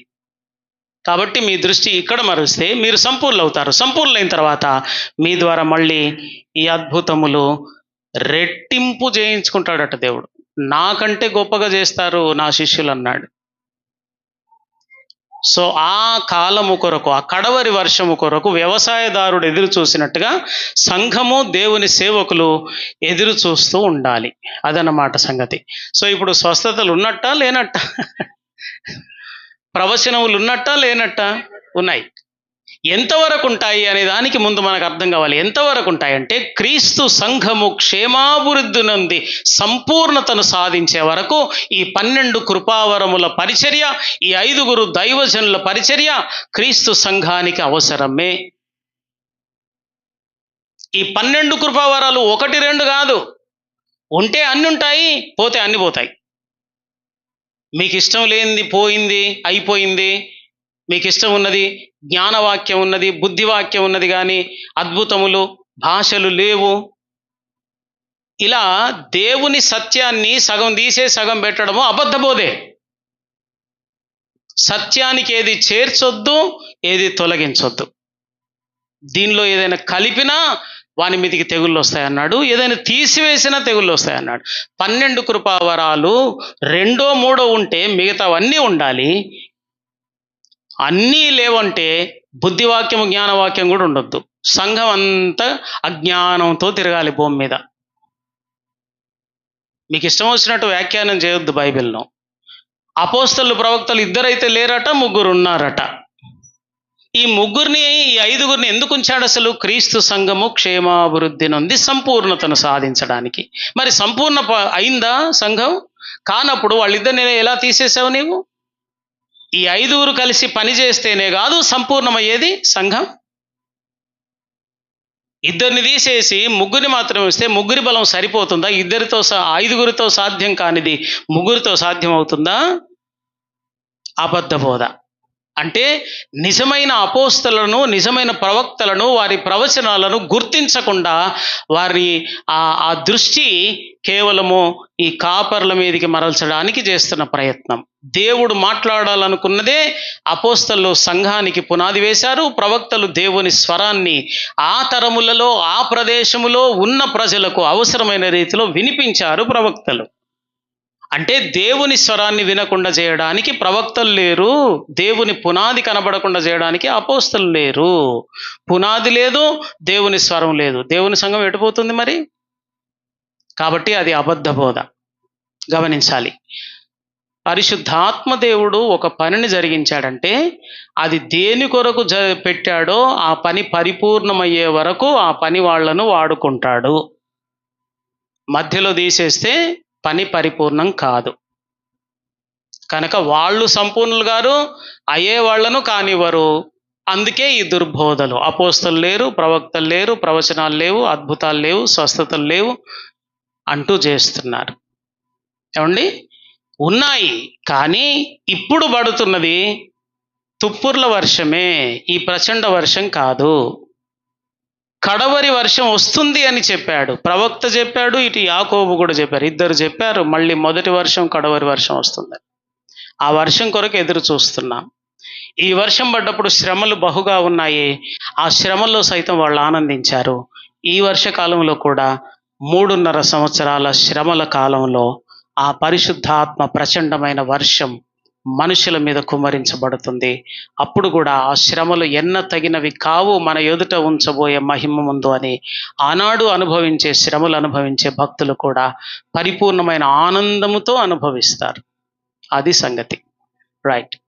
యేసుక్రీస్తు ప్రభు ఈ ప్రత్యక్ష గుడారం అన్నది శాశ్వత కాలము నుండి దేవుడు ప్లాన్ చేస్తే సాతానుడు ఈ భూమి మీద ఆదాము వంశావళి మీద ఇవన్నీ ప్రయోగిస్తున్నాడు అన్నమాట.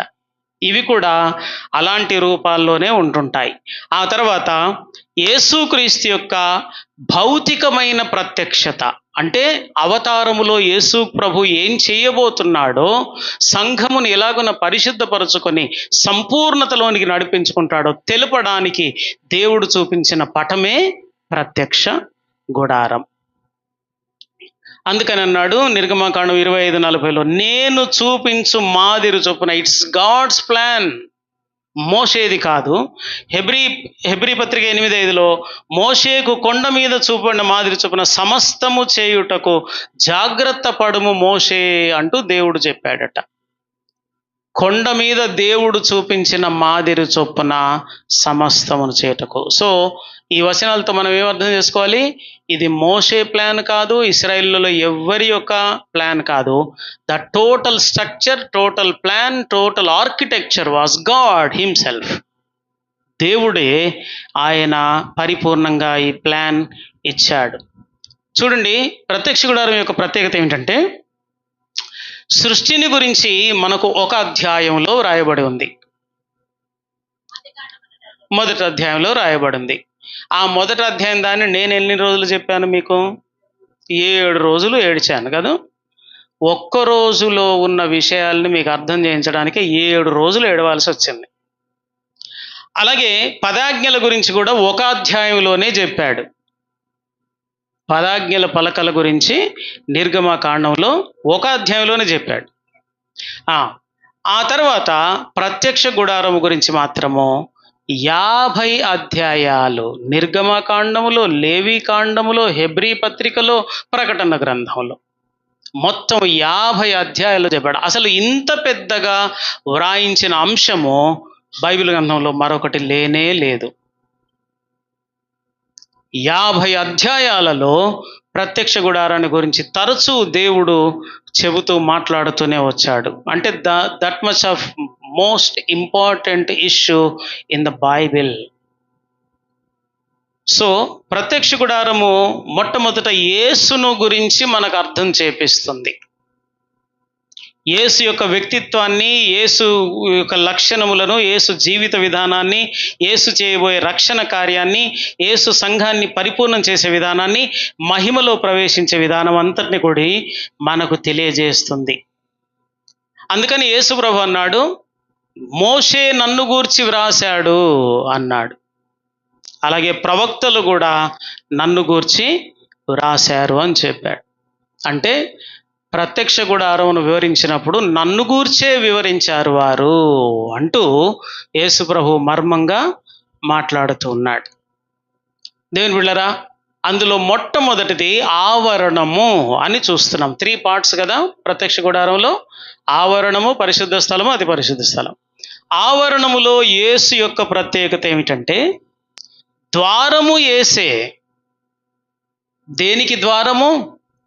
ఇక్కడ నుండి అతి పరిశుద్ధ స్థలములో ఉన్న మేఘము, దేవుని మహిమ చోటికి వెళ్ళడానికి ద్వారం ఎక్కడుంది? దీని చుట్టూ ఒకటే ఉంది. సో మనుష్యుడు మతాలతో కాదు, దేవుని మహిమలోనికి చేరాలి అంటే ఒకటే ద్వారము, యేసు అను ద్వారము మాత్రము తీసుకుని వెళ్తుంది తప్ప వేరొక ద్వారము, వేరొక మతము, వేరొక మార్గము మనుషుల్ని తీసుకొని వెళ్ళలేదు. కనుక ద్వారము యేసే. అలాగే ఇత్తడి బలిపీఠము, ఏమండి బలిపీఠం ఇత్తడిదా తుమ్మకర్రదా? అప్పుడు మేము లేవనండి, ఈ బాధ ఉండదు మనకు. పాస్టర్ గారు వద్దు. తుమ్మకర్రదా బలిపీఠము, ఇత్తడిదా? తుమ్మకర్రది. ఎంతమంది అమ్మగారికి ఓటేస్తారు? తుమ్మకర్రది బలిపీఠము. వెరీ గుడ్ అమ్మా, వెరీ గుడ్.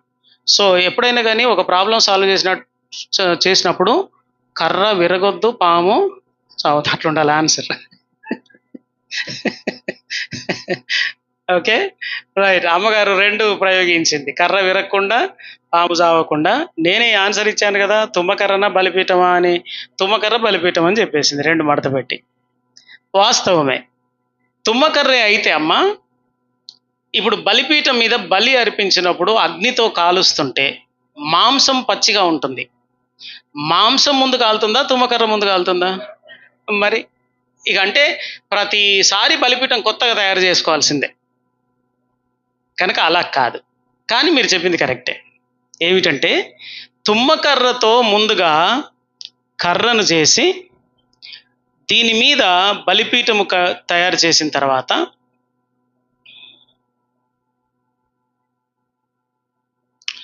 బలిపీఠం చేసిన తర్వాత ఓకే, ఈ బలిపీఠం మీద తుమ్మకర్రతోనే చేశారు ఇదంతా. కానీ దాని మీద మళ్ళీ ఇత్తడి రేకును లోపల బయట పొదిగించారు. ఎందుకంటే అగ్నిని తట్టుకొనగలిగిన లోహము ఇత్తడి మాత్రమే. లోహాలెన్ని? లోపాలెన్ని కాదు, లోహాలెన్ని? పంచలోహములు. చెప్పండి. పంచహ. ముందే ఇనుము జ్ఞాపకం వచ్చిందా నీకు? ఓకే. బంగారము, వెండి, రాగి. ఓకే, 5 లోహములు మన భూగడ్డలో దేవుడు పెట్టించాడు. ఎంత చేసినా ఈ 5ఏ.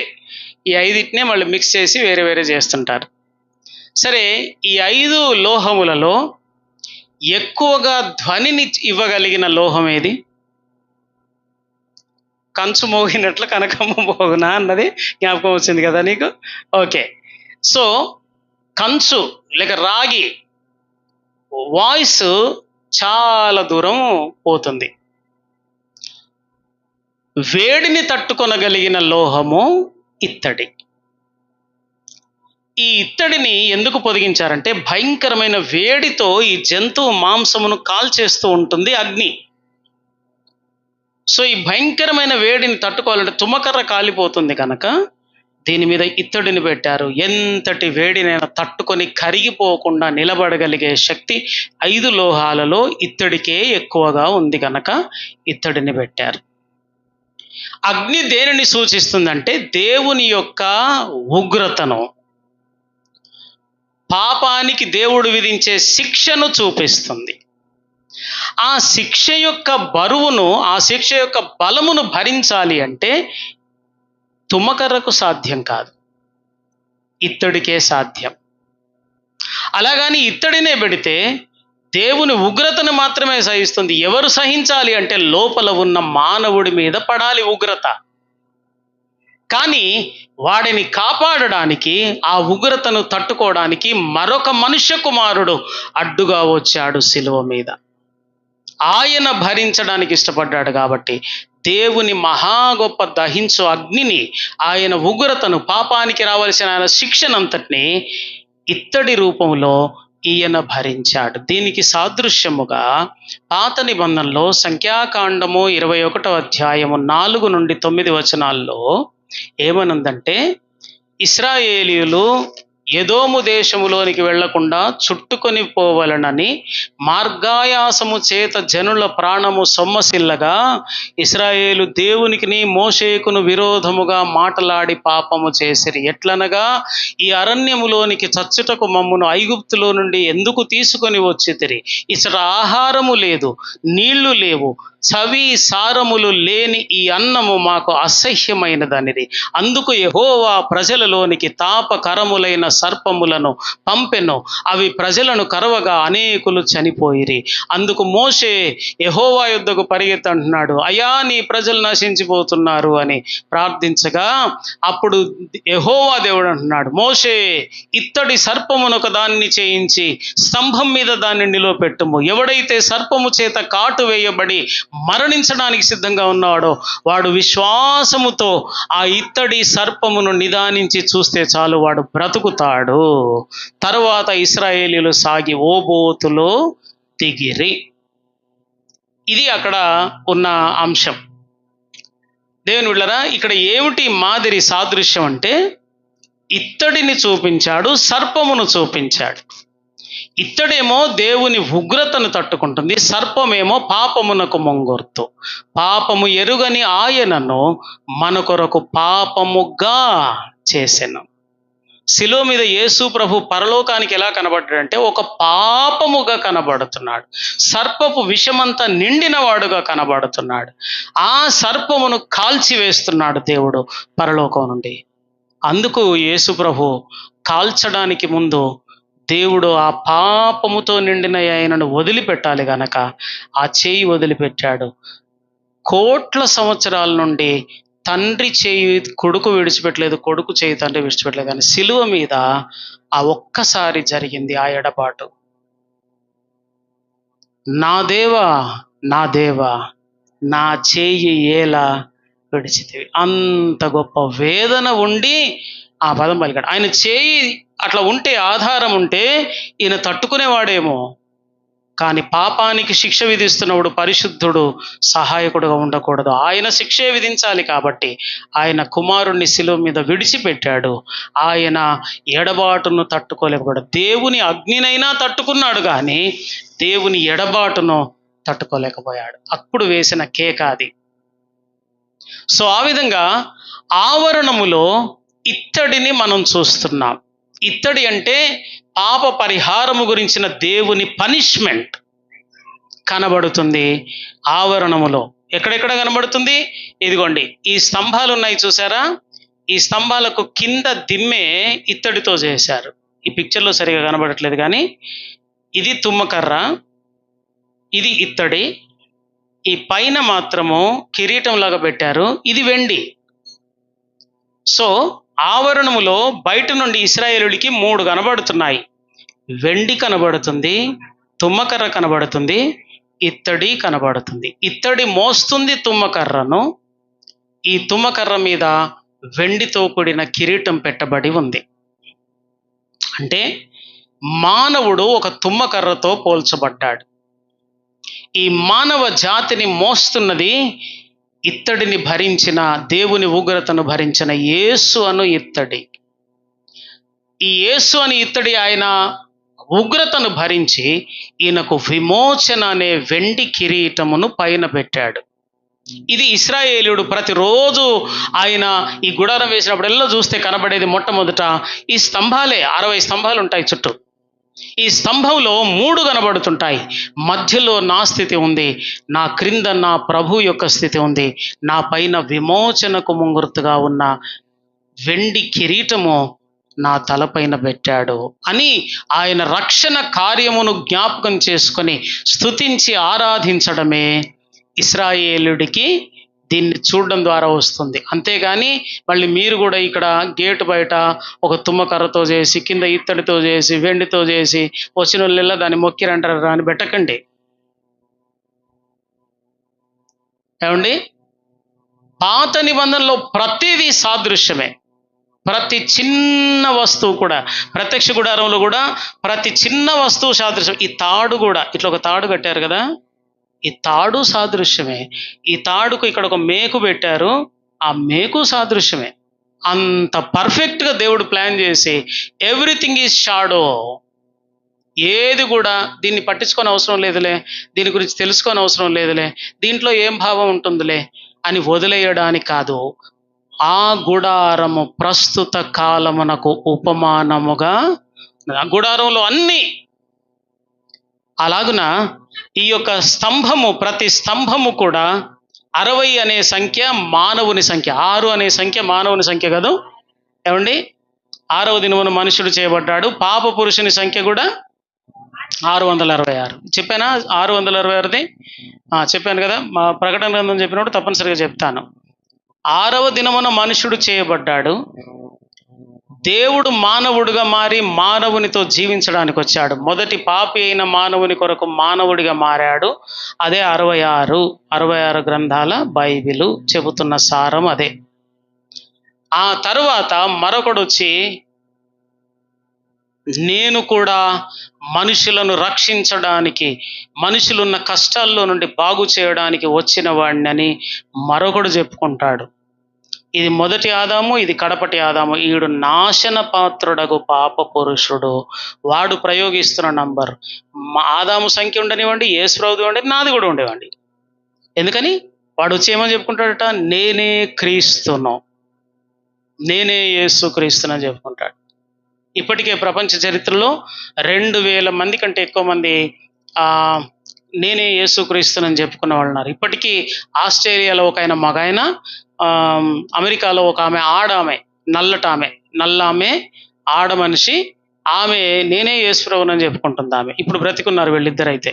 నేనే యేసు ప్రభును, ఆనాడు మరియమ్మ కడుపులో పుట్టాను, ఇప్పుడు మళ్ళీ లాస్ట్ అవతారంగా నేను వచ్చానని వీళ్ళు చెప్పుకుంటున్నారు ఇద్దరు. ఈ అమెరికాలో ఉన్నామైతే కొన్ని అద్భుతాలు కూడా జరుగుతున్నాయట ఆమె చేస్తే. సో అలాగ నా ప్రజలను మోసపుస్తున్నారు. ఈ 2000 మంది కంటే ఎక్కువగా మోసగించేవాడు వీడు. సమస్త విధములైన మోసముతో మోసగిస్తాడని ఉంది. అంటే ప్రపంచంలో ఆయన ఒకదానికి మోసపోవచ్చు, ఈయన ఒకదానికి మోసపోవచ్చు, ఆయన ఒకదానికి మోసపోవచ్చు. ఇన్ని మోసాలు ఏవైతే ఉన్నాయో అన్ని మోసాలు కలగలిపి వాడుకునేవాడు వీడు. కాబట్టి 666 ముద్ర వేస్తాడు. దేవుని బిడ్డలారా, ఈ 6 సంఖ్య ఇక్కడ తుమ్మకర్ర మానవుని సంఖ్య. ఇత్తడి ఉన్నప్పుడు దేవుని శిక్షను భరించిన వ్యక్తి యేసు ప్రభు. యేసు ప్రభు మీదనే తుమ్మకర్ర నిలబడాలి తప్ప యేసుకు వెలుపల తుమ్మకర్ర నిలబడితే ఆ మట్టిలోని చెదలు, మట్టిలోని పురుగులు, మట్టి ఈ తుమ్మకర్రను పాడు చేస్తుంది. కనుక మట్టి నేరుగా తనంతట తాను నిలవలేదు.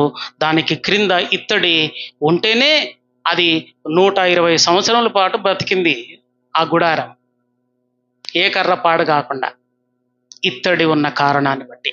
సో నీ బ్రతుకు నా బ్రతుకు కూడా కాగా బ్రతుకుట క్రీస్తే. ఆ స్థితి మనకు రావాలి. చావైతే లాభమా?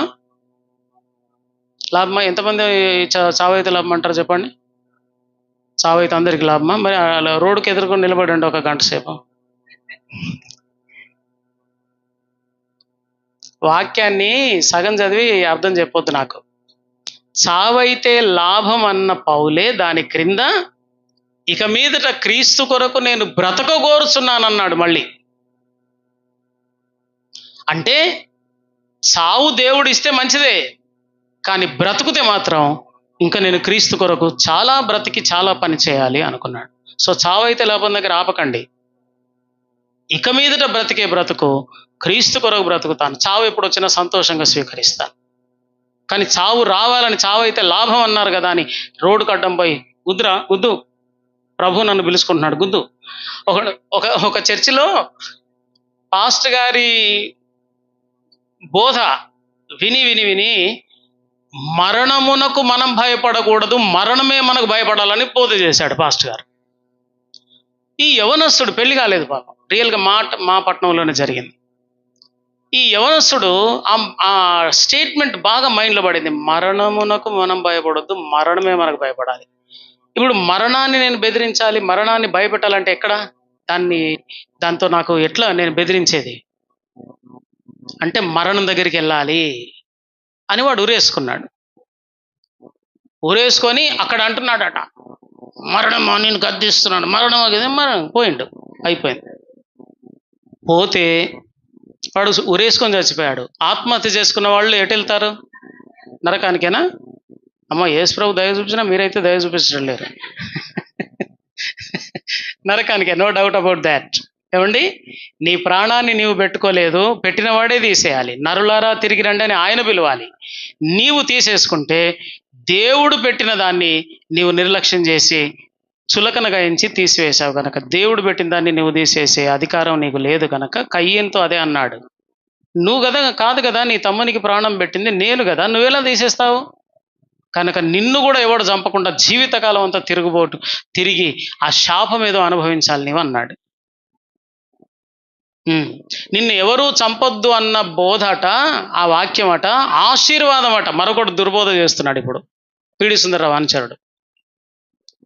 చంపొద్దంటే బ్రతకనిమ్మన్నట్టే కదా, బ్రతకనిమ్మంటే ఆశీర్వాదమే కదా అని తీసుకొస్తున్నారు.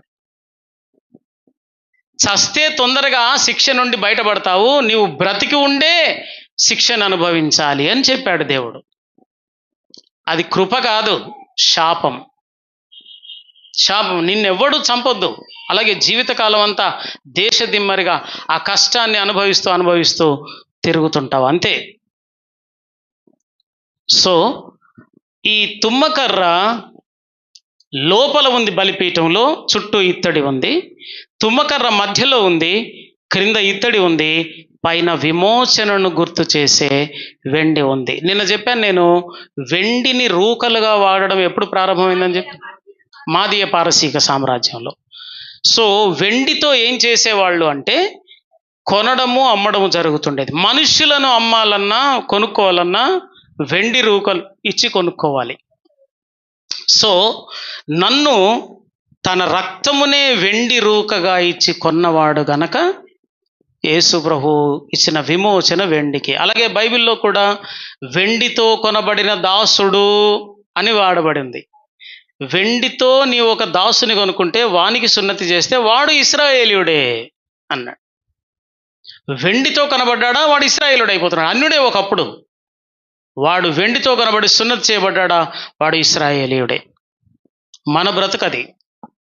మనం అన్యులమే, వెండితో కొనబడ్డాం. దేవుని వాక్యమును వినగలిగే చెవులకు సున్నతి, హృదయమునకు సున్నతి జరిగింది మన బ్రతుకులకు. హృదయంలో దేవుని వాక్యం వెళ్లకుండా అడ్డగిస్తున్న దాన్ని సున్నతి చేసేశాడు. దేవుని వాక్యము చెవులలో దూరకుండా, ఆత్మకున్న చెవులలో దూరకుండా అడ్డగిస్తున్న దాన్ని సున్నతి చేసేశాడు. సో హృదయమందును చెవులయందును సున్నతి లేని వారలారా అని వాళ్ళని ఎందుకు అన్నాడంటే, అవి రెండిటికి సున్నతి అయితే వాళ్ళు యేసుక్రీస్తును గుర్తించేవాళ్ళు. వాళ్లకు శరీరంలో సున్నతి జరిగింది కానీ హృదయములకు చెవులకు సున్నతి జరగలేదు. కాబట్టి ప్రవక్తల లేఖనములు అర్థం కాలేదు. ప్రవక్తల లేఖనములోని సారము వాళ్ళ హృదయాల్లోనికి దూరలేదు గనక స్టెఫెను గద్దిస్తూ అన్నాడు, హృదయముల యందును చెవుల యందు సున్నతి లేని వారలారా అనేశాడు. సో ఇప్పుడు రక్షించబడిన వాడి పరిస్థితి ఏంటంటే, వీడికి శరీర సంబంధమైన సున్నతి లేదు, కానీ వీని చెవులకు సున్నతి జరిగింది. పరిశుద్ధాత్మ దేవుడు వాని ఆత్మలోనికి దేవుని స్వరాన్ని వినిపించాడు. ఆ వినిపించిన స్వరం హృదయము యొక్క సున్నతి జరిగి హృదయములోనికి దూరింది కనుక యేసే రక్షకుడు అని వాడు గ్రహించగలుగుతున్నాడు. సో వీడు హృదయముల యందును చెవుల యందును సున్నతి జరిగిన వాడు. దేవుని బిళ్ళరా, అలాగున మన బ్రతుకు వెండిని చూపిస్తుంది. విమోచన, యేసుక్రీస్తు జరిగించిన విమోచన. రిబ్కాకి ఏమేమి పంపాడని చెప్పాను? ఇప్పుడు ఇత్తడి కాదమ్మా, వెండితో చేయబడిన హారము పంపించాడు. సో వెండి బంగారం 2 లైన్లు. మీరు కూడా ఒక 10 లైన్లు వేసుకోండి, కనకదుర్గమ్మలాగా ఉంటారు. వేసుకోవడానికి కాదు, బంగారము దైవిక స్వభావములు నా బ్రతుకులో ఉన్నాయని లోకానికి చూపించడానికి, నేను విమోచించబడిన వ్యక్తిని అని లోకము గుర్తెరగడానికి వెండిని బంగారమును ఆమె మెడలో సాదృశ్యముగా చూపించాడంతే. నీవు లోకానికి ఇచ్చే సాక్ష్యం ఏంటంటే, నా బ్రతుకు నా స్వభావము దేవునిది బంగారం. నేను ఆ యేసు చేత విలువ పెట్టి కొనబడిన వాడను. వెండి, ఇది లోకానికి మన నుండి రావలసిన సాక్ష్యం. ఆ దండ నీ మెడలో కనబడాలి, ప్రతి ఒక్కరి మెడలో. ఏదేదో నల్లపూసలు వేసుకుంటారు, ఇంకేవో వేసుకుంటారు, రోల్డ్ గోల్డ్ వేసుకుంటారు. ఆ గోల్డ్ షాపుల్లో దొరికే ఒట్టి దొంగ గోల్డ్, అది బంగారం కంటే మంచిగా మెరుస్తుంటుంది. అది ఏవేవో వేసుకుంటారు. ఆ అందం కాదు మనం చూపించాల్సింది లోకానికి. నా బ్రతుకే దేవుని స్వభావం అనే బంగారం కనబడాలి, నా బ్రతుకు విమోచించబడిందన్న వెండి కనబడాలి. ఆ అందాన్ని చూస్తారు అందరు కూడా.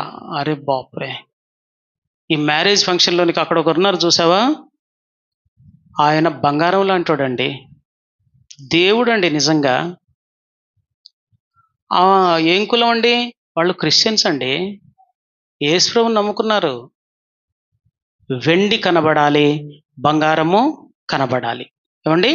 సో ఇక్కడ బయట ఉన్న లోకానికి మాత్రము నేను సామాన్య మానవుణ్ణి, నశించిపోయే మానవుణ్ణి, కానీ నా బ్రతుకు నాశనం కాకుండా క్రింద ఇత్తడి నన్ను కాపాడుతుంది, పైన వెండి నా బ్రతుకు అందాన్ని ఇస్తుంది, కిరీటంలాగా నా బ్రతుకు మీద ఉంది అని సాక్ష్యం ఇవ్వగలగడమే 60 స్తంభాలు చుట్టూ ఉన్న ఇశ్రాయేలుడికి. నలువైపుల ఇశ్రాయేలు ఉన్నారని చెప్తున్నాను కదా. వీళ్ళు పొద్దున్న లేవగానే ప్రత్యక్ష గుడారం చూడాల్సి వస్తే ఈ స్తంభాలు చూసి, అమ్మయ్య నేను విమోచించబడ్డాను ఐగుప్తు నుండి, ఎర్ర సముద్రం ద్వారా నాకు రక్షణ కిరీటమును పెట్టాడు అని వాళ్ళు జ్ఞాపకం చేసుకొని ఆ ప్రత్యక్ష గుడారంలో ఉన్న దేవుణ్ణి ఆరాధించాలి సబ్బాతు దినమున.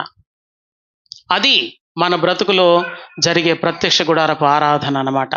ఆ తర్వాత ఇత్తడి బలిపీఠము. ఏమండి? ఇందులో ఉన్న ఉపకరణాలన్నీ కూడా ఇత్తడితోనే చేశారు. ఎందుకో తెలుసా? గరిటెలు, ఏమండి, ముళ్ళ కంచెతో ముళ్ళలాగా ఉన్న చెంచా ఒకటి. ఇవన్నీ ఎందుకు వాడతారంటే అగ్నిలో గుండా బూడిది వచ్చినప్పుడు వీళ్ళు అలాగ పెట్టి దాన్ని కదిలిస్తే ఆ బూడిదంతా జల్లెడ ఉంది మధ్యలో, ఇత్తడిదే అది కూడా, ఆ జల్లెడ గుండా కింద బూడిదంతా రాలిపోతే అగ్ని ఇంకా భయంకరంగా వేడిగా వస్తుంది. ఈ బూడిదను కదిలించాలి, తొలగించాలి అంటే ఆ లోపల ముళ్ళ లాంటి ఉండే ఆ చాకులను పెట్టి అలా కదిలిస్తుండేవాళ్ళు. చిన్న పాత్రలు ఇత్తడివే ఉండేవి. ఇందులో ఆ గొర్రెపిల్ల రక్తముని ఇందులో ప్రోక్షించి వీటిని ఈ బలిపీఠపు కొమ్ముల మీద చల్లేవాళ్ళు. అతి పరిశుద్ధ స్థలములో మందసం పైన కరుణాపీఠం మీద కూడా ఆ రక్తపు చుక్కలను చల్లేవాడు. అంటే మన కొరకు జరిగిన శిలువ యజ్ఞము బలిపీఠము దగ్గర ఆగిపోలేదు. పరలోకంలో అతి పరిశుద్ధ స్థలములో ఉన్న దేవుని సింహాసనము దగ్గర కూడా కనబడుతున్నది యేసు రక్తమే. దేవునికి స్తోత్రం కలుగునగాక. హల్లెలూయా. పరలోకం కూడా నిన్ను నన్ను చేర్చుకోవాలంటే చూసేది యేసు రక్తపు ముద్ర నీ మీద ఉండాలి. అందుకే 24 పెద్దలు వాళ్ళు సాగిలపడి యేసు ప్రభు ముందు సాగిలపడి అంటున్నారు, కాగా నీవు నీ రక్తం ఇచ్చి మా దేవుని కొరకు ఆయా వంశములోను, ఆయా భాషలు మాట్లాడేవాళ్ళు, ఆయా ప్రజల్లో నుండి మా దేవుని కొరకు మనుషులను నీ రక్తం ఇచ్చి కొన్నావు గనుక నీవే ఆ ముద్రలను విప్పుటకు యోగ్యుడవు అంటూ వాళ్ళ కిరీటాలు తీసి గొర్రెపిల్ల ముందు సాగిలపడ్డారని. సో దేవుని బిళ్ళరా, రక్తము యొక్క ప్రాముఖ్యత పరలోకం కూడా గుర్తిస్తుంది. అమ్మో, రక్తము చేత, ఈయన రక్తము చేతనే భూమి మీద నుండి మనుషుల కొరకు, మాకు దేవుని కొరకు రాజుల యాజకులుగా కొన్నాడు ఈయనే, ఆయన రక్తము చేత. సో ఆ రక్తపు ముద్ర ఇక్కడే కాదు, భూమి మీద మాత్రమే కాదు, పరలోకములో దేవుని మందసము, దేవుని సింహాసనము దగ్గర కూడా కనబడుతోంది. అలాగున ఈ రక్తమును పట్టుకొని పోవడానికి కూడా వాడింది ఇత్తడి పాత్రే. ఇత్తడి దేవుని ఉగ్రతను భరించింది, మనుషులను కొన్నది రక్తం. ఇక దేవుని ఉగ్రత అన్నది ఎవరి మీద కనిపించడానికి వీల్లేదు. ఈ రక్తము కిందికి వచ్చిన ప్రతి ఒక్కరిని చేర్చుకోవాల్సిందే. ఆ విధంగా ఇత్తడి పాత్రలన్నీ కూడా ఇవన్నీ యేసు మన కొరకు పొందిన దాన్ని. అలాగే ఈ బలిపీఠం మీద 5 రకములైన బలులు అర్పించారని చెప్పాను కదా నిన్న. ఈ 5 రకములైన బలులు కూడా యేసుక్రీస్తు జరిగించే సంపూర్ణ యజ్ఞమునకు, యాగమునకు ముంగుర్తుగా ఉన్నాయి. ఇక ఆవరణములో నెక్స్ట్ గంగాళం ఉన్నది. ఇక్కడ ఎక్కడైతే యాజకుడు ఈ బూడిదను తీసి ఈ రక్తమును చిలకరించి రక్తమును పట్టి ఇదంతా చేశాడో ఇది ఎక్కడ కడుక్కోవాలి మరి? ఈ బూడిద తీస్తున్నప్పుడు అంత గాలికి ఇటు పడింది బూడిద, ఇదంతా ఎక్కడ కడుక్కోవాలి? దీంతోనే పోవద్దు కదా అలాగున. గంగాళము దగ్గరికి చేరుకుంటాడు. యేసు యజ్ఞము దగ్గర ఆయన జరిగించిన శిలువ మరణమును జ్ఞాపకం చేసుకొనుట ఆరాధనలో మొదటి ఉపకరణం. అది జరిగిన తర్వాత వ్యక్తి పశ్చాత్తాపము అనే తనను తాను శుద్ధి చేసుకునే గంగాళము దగ్గరికి చేరుకోవాలి. ఈ గంగాళము ఏం చేస్తుందంటే నీకు ఆ మలినము ఏదైతే అంటిందో, యాజకుడు బయట నుండి వచ్చాడు కదా ద్వారం నుండి, ఎక్కడెక్కడి నుండి ఏ మలినం అంటుకుంటూ వచ్చిందో దానంతటిని శుద్ధి చేసుకునే స్థలము గంగాళం. శుద్ధి చేసుకోవాలంటే ఏం చేయాలట? కాబట్టి ప్రతి మనుష్యుడు తన్ను తాను పరీక్షించుకొనవలెను. అది గంగాళపు అనుభవము. ప్రభు బల దగ్గరికి వెళ్ళడానికి ముందు ప్రతి వ్యక్తిలో జరగవలసిన తప్పనిసరి అయిన కార్యము గంగాళపు అనుభవము. కాబట్టి ప్రతి మనుషుడు తను తాను పరీక్షించుకోవాలి. అలాగు చేసి ఆ రొట్టెను తిని ఆ పాత్రలను తాగాలి. ఎవడైనా అయోగ్యముగా ప్రభు యొక్క శరీరము తినో లేక ఆయన పాత్రను తాగనో వాడు ప్రభు యొక్క శరీరమును గురించి రక్తమును గురించి అపరాధి అవుతున్నాడు. సో తప్పిదం చేస్తున్నాం. పరీక్షించుకొనకుండా పాలు పొందిన వాడు తప్పిదం చేస్తున్నాడు. జాగ్రత్త. మరొక పరలోకపు సంబంధించిన మరణకరమైన పాపం చేస్తున్నాడు వాడు. పరీక్షించుకోవాలి. ఇలా చెప్తే కొంతమందికి ఇప్పుడు అది ముట్టి మళ్ళీ నేను మరకరమైన పాపం చేయడం ఎందుకండి, అది ముట్టుకోకుండా ఉంటే ఇంకా కాస్త క్షేమంగా ఉంటాను కదా అని అనుకోవచ్చు. ఎందుకంటే అది అంత బురదగుంటని తెలిసి అందులో అగ్ని ఉందని తెలిసి అక్కడ కాలు పెట్టడం ఎందుకు? పక్కనుండి నడుస్తాను. నా శరీరమును తిని నా రక్తము త్రాగువాడే తనలో తాను జీవము నిత్య జీవము అంత్య దినమున నేను వానిని లేపుదును. త్రాగువాడే, త్రాగువాడు అనలేదు, త్రాగువాడు కూడా అనలేదు.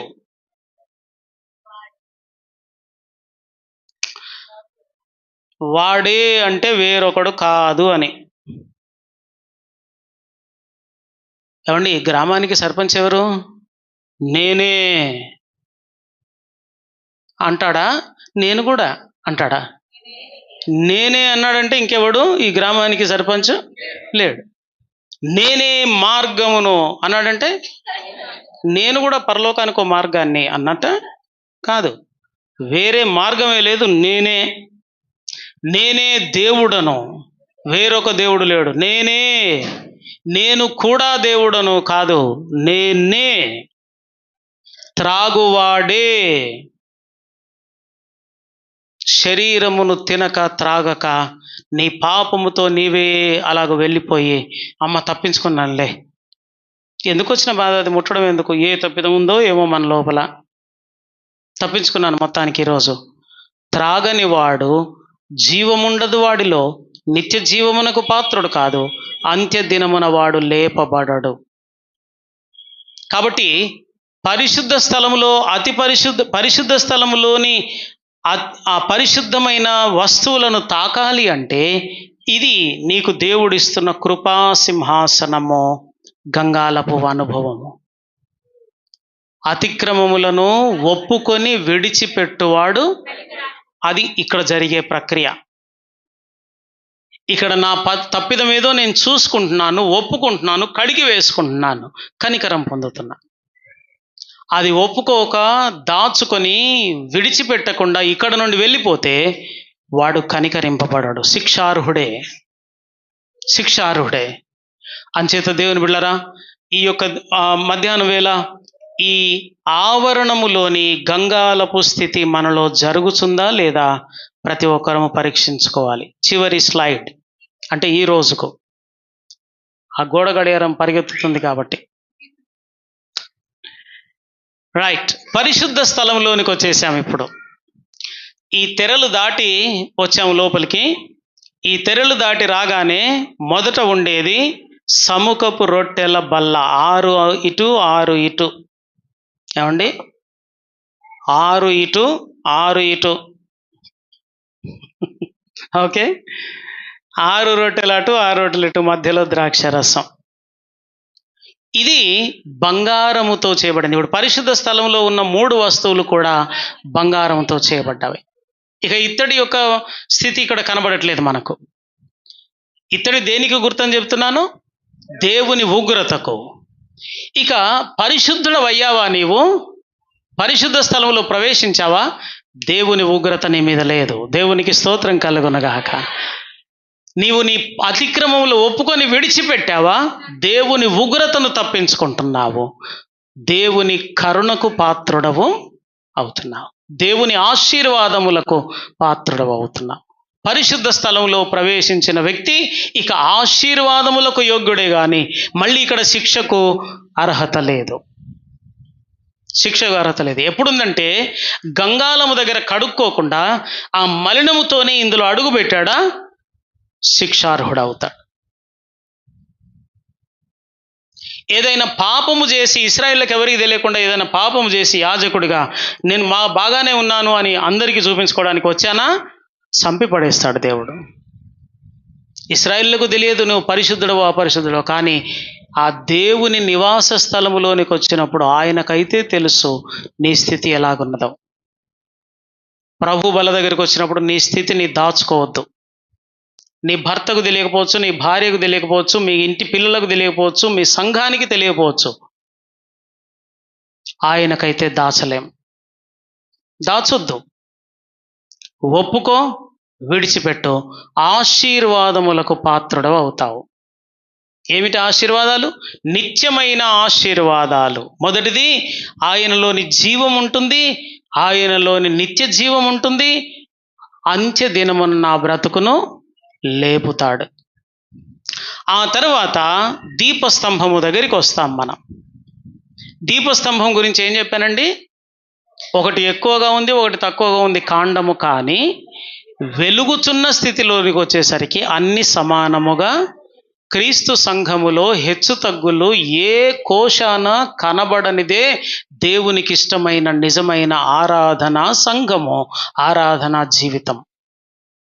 దేవునికి ఇష్టము లేనిది ఏ హెచ్చింపైనా నీలో ఉన్నా దేవుడు నీ ప్రార్థన, నీ ఆరాధన అంగీకరించడు. దేవునికి ఇష్టము లేని స్థితి మనలో కనబడకూడదు. ఏమండి?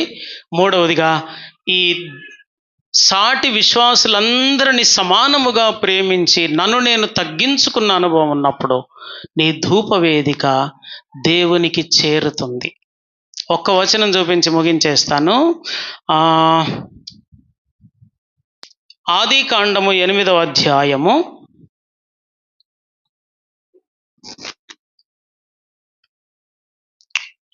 20-21 చూడండి దయచేసి.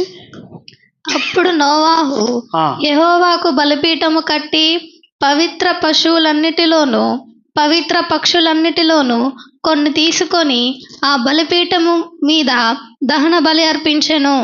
అప్పుడు యెహోవా ఇంపైన సువాసన నాగ్రహించి ఇక మీదట నరులను బట్టి భూమిని మరలా శపించను.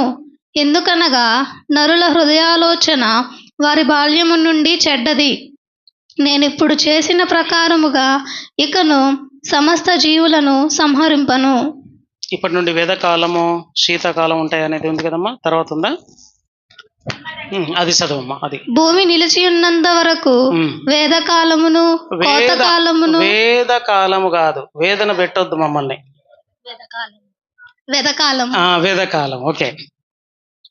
వేదకాలం అంటే వేడి, వెచ్చదనం. కోతకాలమును శీతోష్ణములను వేసవి శీతకాలములను రాత్రింబగలను ఉండక మానవని తన హృదయములో అనుకొనెను. రైట్. ఇప్పుడు నోవహు ఓడలో నుండి దిగి నూతన ప్రపంచంలో అడుగు పెట్టాడు. పెట్టగానే మొట్టమొదట ఆయన చేసింది బలిపీఠపు అనుభవం. ఈ బలిపీఠం దగ్గర ఆయన ఒక బలిని అర్పించి దేవునికి ఒక ధూపం పంపించాడు. ఈ ధూపమును దేవుడు ఎలాగ స్వీకరించాడటంటే ఆ ఇంపైన సువాసన నాఘ్రానించి. ఏమండి, జంతు మాంసమును నిప్పుల మీద కాలుస్తుంటే మంచి వాసన వస్తుందా మీకు? మరి దేవుడికి ఏంటి? దేవుడికి ముక్కు వాసన సరిగా తెలియదా? మా ఫ్రెండ్ ఒకడు హైదరాబాద్లో మూసీ నది మీదుగా వెళ్తున్నాం మేము. మూసీ నది మీదుగా అటు చార్మినార్ వైపు వెళ్ళాలి. బస్ స్టాండ్ నుండి మూసీ నది. భయంకరమైన వాసన. భారతదేశంలో అత్యధికమైన భయంకర వాసన చూసింది నేను మూసీ నదిలోనే, ఇంకెక్కడ చూడలేదు. అక్కడ ఉంటే కొంతసేపు ముక్కు మళ్ళీ కోలుకునే వరకు టైం పట్టుద్ది, మళ్ళీ మామూలు స్థితిలో. అంత భయంకరంగా ఉంటుంది ఆ వాసన. దాని మీద నుండి పోతుంటే వాడు ముక్కు మూసుకోవట్లేదు, నేనేమో ముక్కు మూసుకొని ఖర్చు పెట్టుకొని మాట్లాడకురా, అక్కడ దాటిన తర్వాత మాట్లాడదాం అంటుండే. వాడు మంచిగానే మాట్లాడుతుండు. ఏమైంది అంటే పాలిటెక్నిక్ చదువుతున్న రోజుల్లో వాడికి యాక్సిడెంట్ అయింది. బండి మీద నుండి రోడ్డుకు తల గుద్దాడు, గట్టిగా గుద్ది పడిపోయాడు. వాడికి ముక్కుకు వాసనను చూసే నాడులు దెబ్బతిన్నాయి. వాడు ఎంత ధన్యుడో చూడండి. వాడు మూసీ నది దగ్గర పోయినా ఇంకెక్కడికి పోయినా వాడికి ఏ బాధ లేదు. ఎందుకని? వాడికి నాడులు, వాసనను గుర్తించే నాడులు దెబ్బతిన్నాయి. మరి దేవుడు కూడా అలాగే ఏమైనా జరిగిందా? మాంసమును కాల్చితే వచ్చిన పొగను పట్టుకొని ఇంపైన సువాసన. ఎందుకు ఇంపుకుందంటే ఆ మాంసమును బట్టి వచ్చే వాసన కాదు, ఆ బలిని బట్టి వచ్చే వాసన. ఆ ధూపములో ఆయన నూతన ప్రపంచములో నీతిమంతుడుగా అడుగుపెట్టి చేసిన ప్రార్థన దేవుడికి ఇంపైన సువాసన. ఇంపైన సువాసన. దేవుని బిడ్డలారా, నీ ప్రార్థనా జీవితము, నీ ఆరాధన జీవితము దేవునికి ఇంపైనదిగా ఉండాలి అంటే, ఆ సువాసన ధూపము వేయాలి అంటే ముందుగా పరిశుద్ధపరచబడిన అనుభవం, పరిశుద్ధుడుగా నీవు యేసును భుజించిన అనుభవము, పరిశుద్ధుడుగా సాటి విశ్వాసిని ప్రేమించిన అనుభవము, ఇవి కలిగి ఉన్నప్పుడు నీవు చేసే ప్రార్థన, నీవు చేసే ఆరాధన దేవునికి ఇష్టమైన ఆరాధనగా ఉంటుంది. తలలు ఉంచండి, కన్ను మూసుకొని ప్రార్థన చేసుకుందాం.